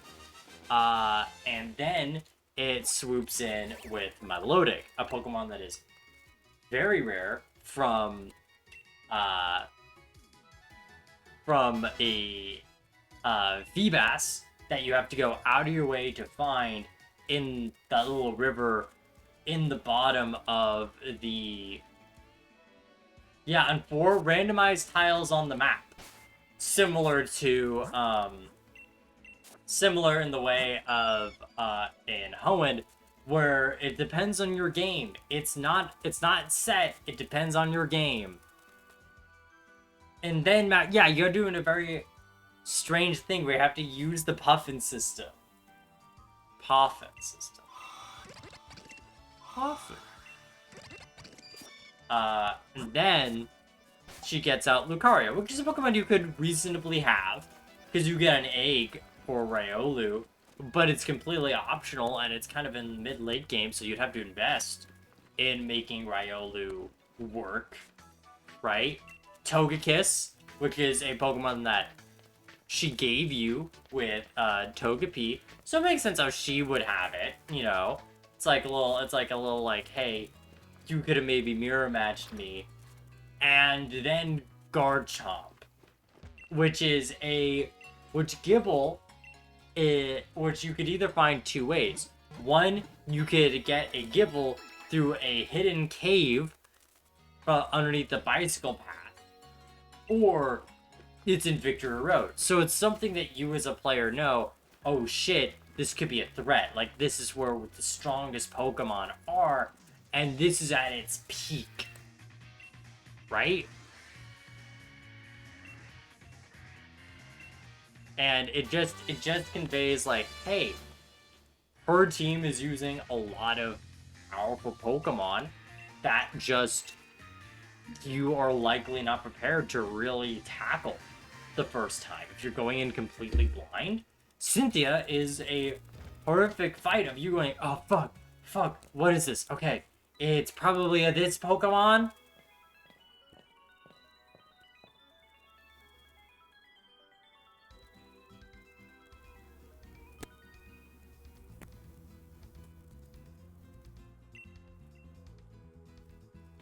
Are you talking about Spiritomb with a catchphrase system, or is that for Feebas to Milotic? Alright, SCP's case of a Master Ball usage. I had 2 Master Balls. The Pokemon I got from a trade was holding 1, and I was trying to get a friend a Duraludon. And because of the previous raid I went through, a shiny G-Max Venusaur escaped. I didn't want to go through that again, so I ended up wasting a Master Ball out of fear. Well, just know if it's through the max raid system, that should be guaranteed. I think most raids tend to be guaranteed with their catch rate if you are the host. Feebas. Oh, really? Is that for Platinum? Because I don't recall a catchphrase system in Platinum. Like in Emerald, I can see that being an exploit because the catchphrase place in Brawley's town, Dewford.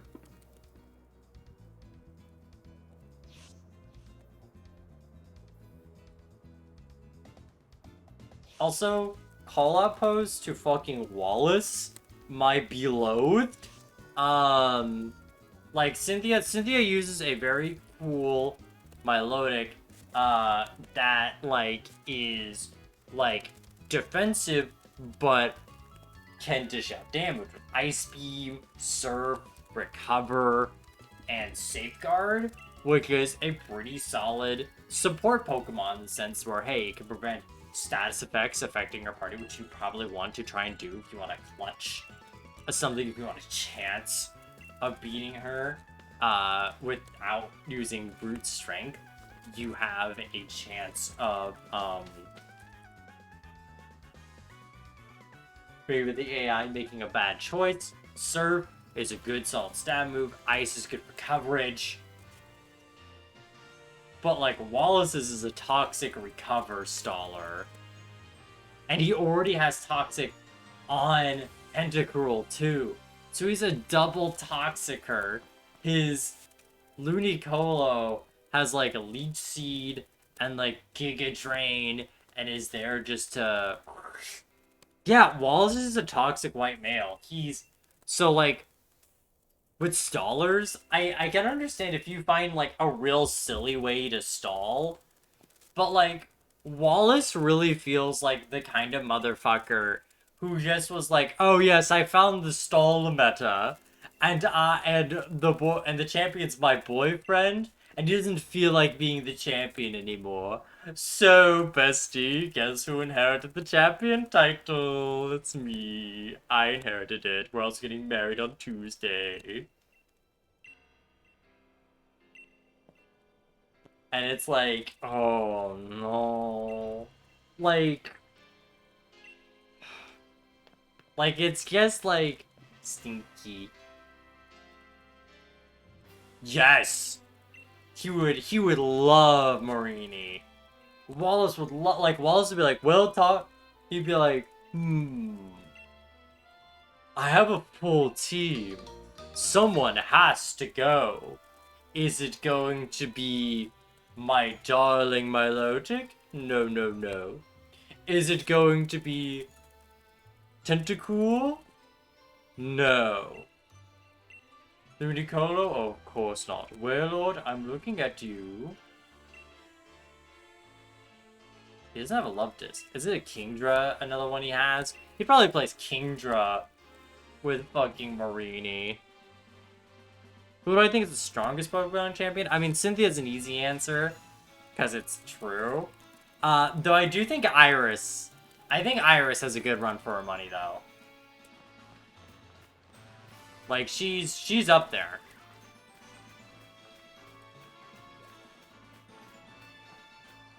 Like, I would say a simple, quick top champions. Yeah, no, exactly. Like, I think Cynthia's definitely number one. I do think that Iris is, like, a close second. In terms of, like, her diversity, yet keeping to the dragon theme very well. Like, she not only has diversity, but she also has great mix of offensive and bulky boys. That really makes her a threat.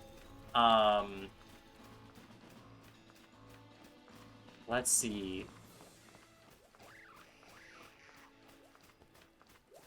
See, I think with Steven, one, I'm not really familiar with his team. But, like, it's a pretty defensive team. So he's got that going for him. That makes him a bit of a threat.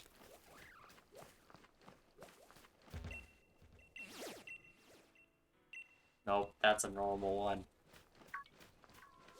A normal one, a normal one, a normal one, a normal one. Oh,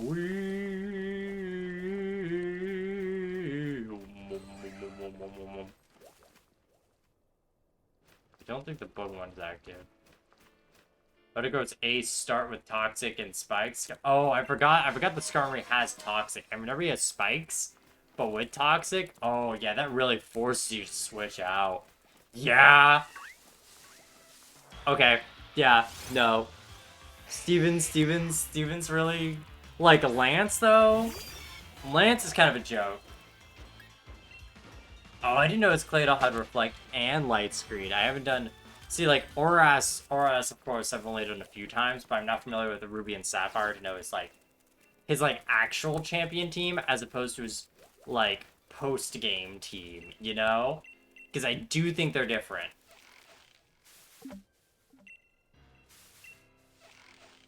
Yeah, Aggron is very much a Pokemon where it's like, yeah, he's got significant weaknesses, but he does well what he does well. Like, Aggron's just a really good truck.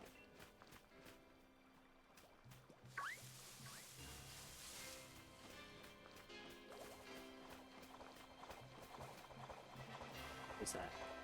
Oh, it's a Beltoy. I think the thing with Cradily is that I think Cradily has a really good typing, but I think it being a defensive Pokemon is a mistake. Because, like, Grass Rock is a good offensive typing in the sense that it has a lot of coverage for Grass and Rock's weaknesses, but that has to be, excuse me, but it has to be very aggressive to do it. Like, it has to be very fast and, like, to compete with fire types that would really endanger the grass type, or the grass type moves that would, or like the water type that would really endanger the rock type. You know, it can be good. Cradily just isn't the Pokemon for it.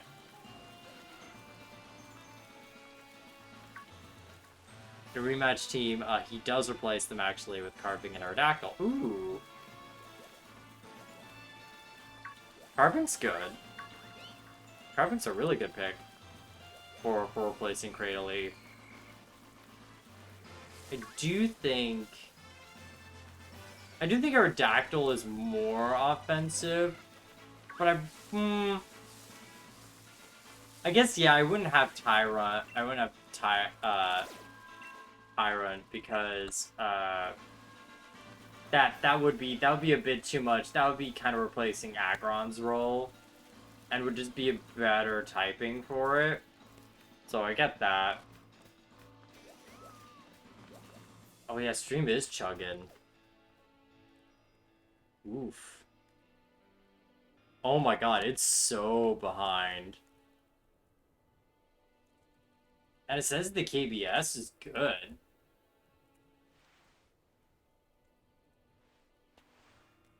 Aerodactyl has the 3 Fangs plus Rock Slide with pressure. See, pressure depends on when it's there. I'm also moving around to see reference here. Because, like, right now it just seems like there's a significant lag. But, like, I don't know how movement of the game is looking. Ooh, movement's looking pretty bad. No, it's on my end too. Oh, yep, the KBS is going down, down, da da da da da da.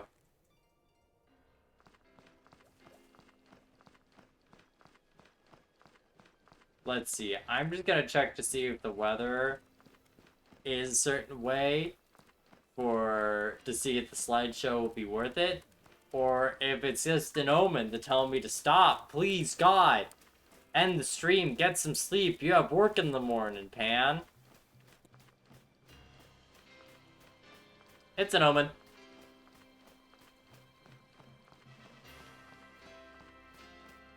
Okay, dokie. For trying to be like the premier steel type trainer, he uses a lot of rock. I mean, like, I think it makes sense for him to be like a rock collector to really like using rocks. But yeah, I think we're gonna end here. I know there's a bit of a lag right now. I'll probably wait till I see the save screen come up. But let's see who we can raid. Ooh, looks like... Ooh.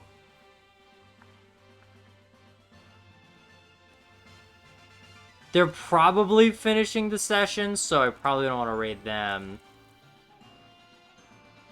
So let's raid Yig. Let's raid Yiggy Evergreen, because he is a very cool artist guy. He's got a cool web comic called Rainbow Heart, which is about a grown-ass man being a magical girl to protect his daughter.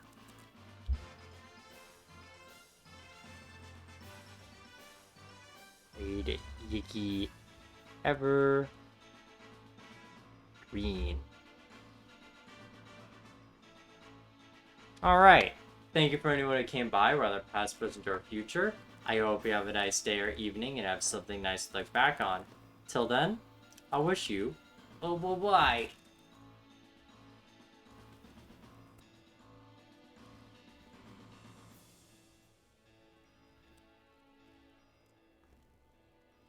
If you're still here, if you see a bug bite you next time, it might not be a bug, but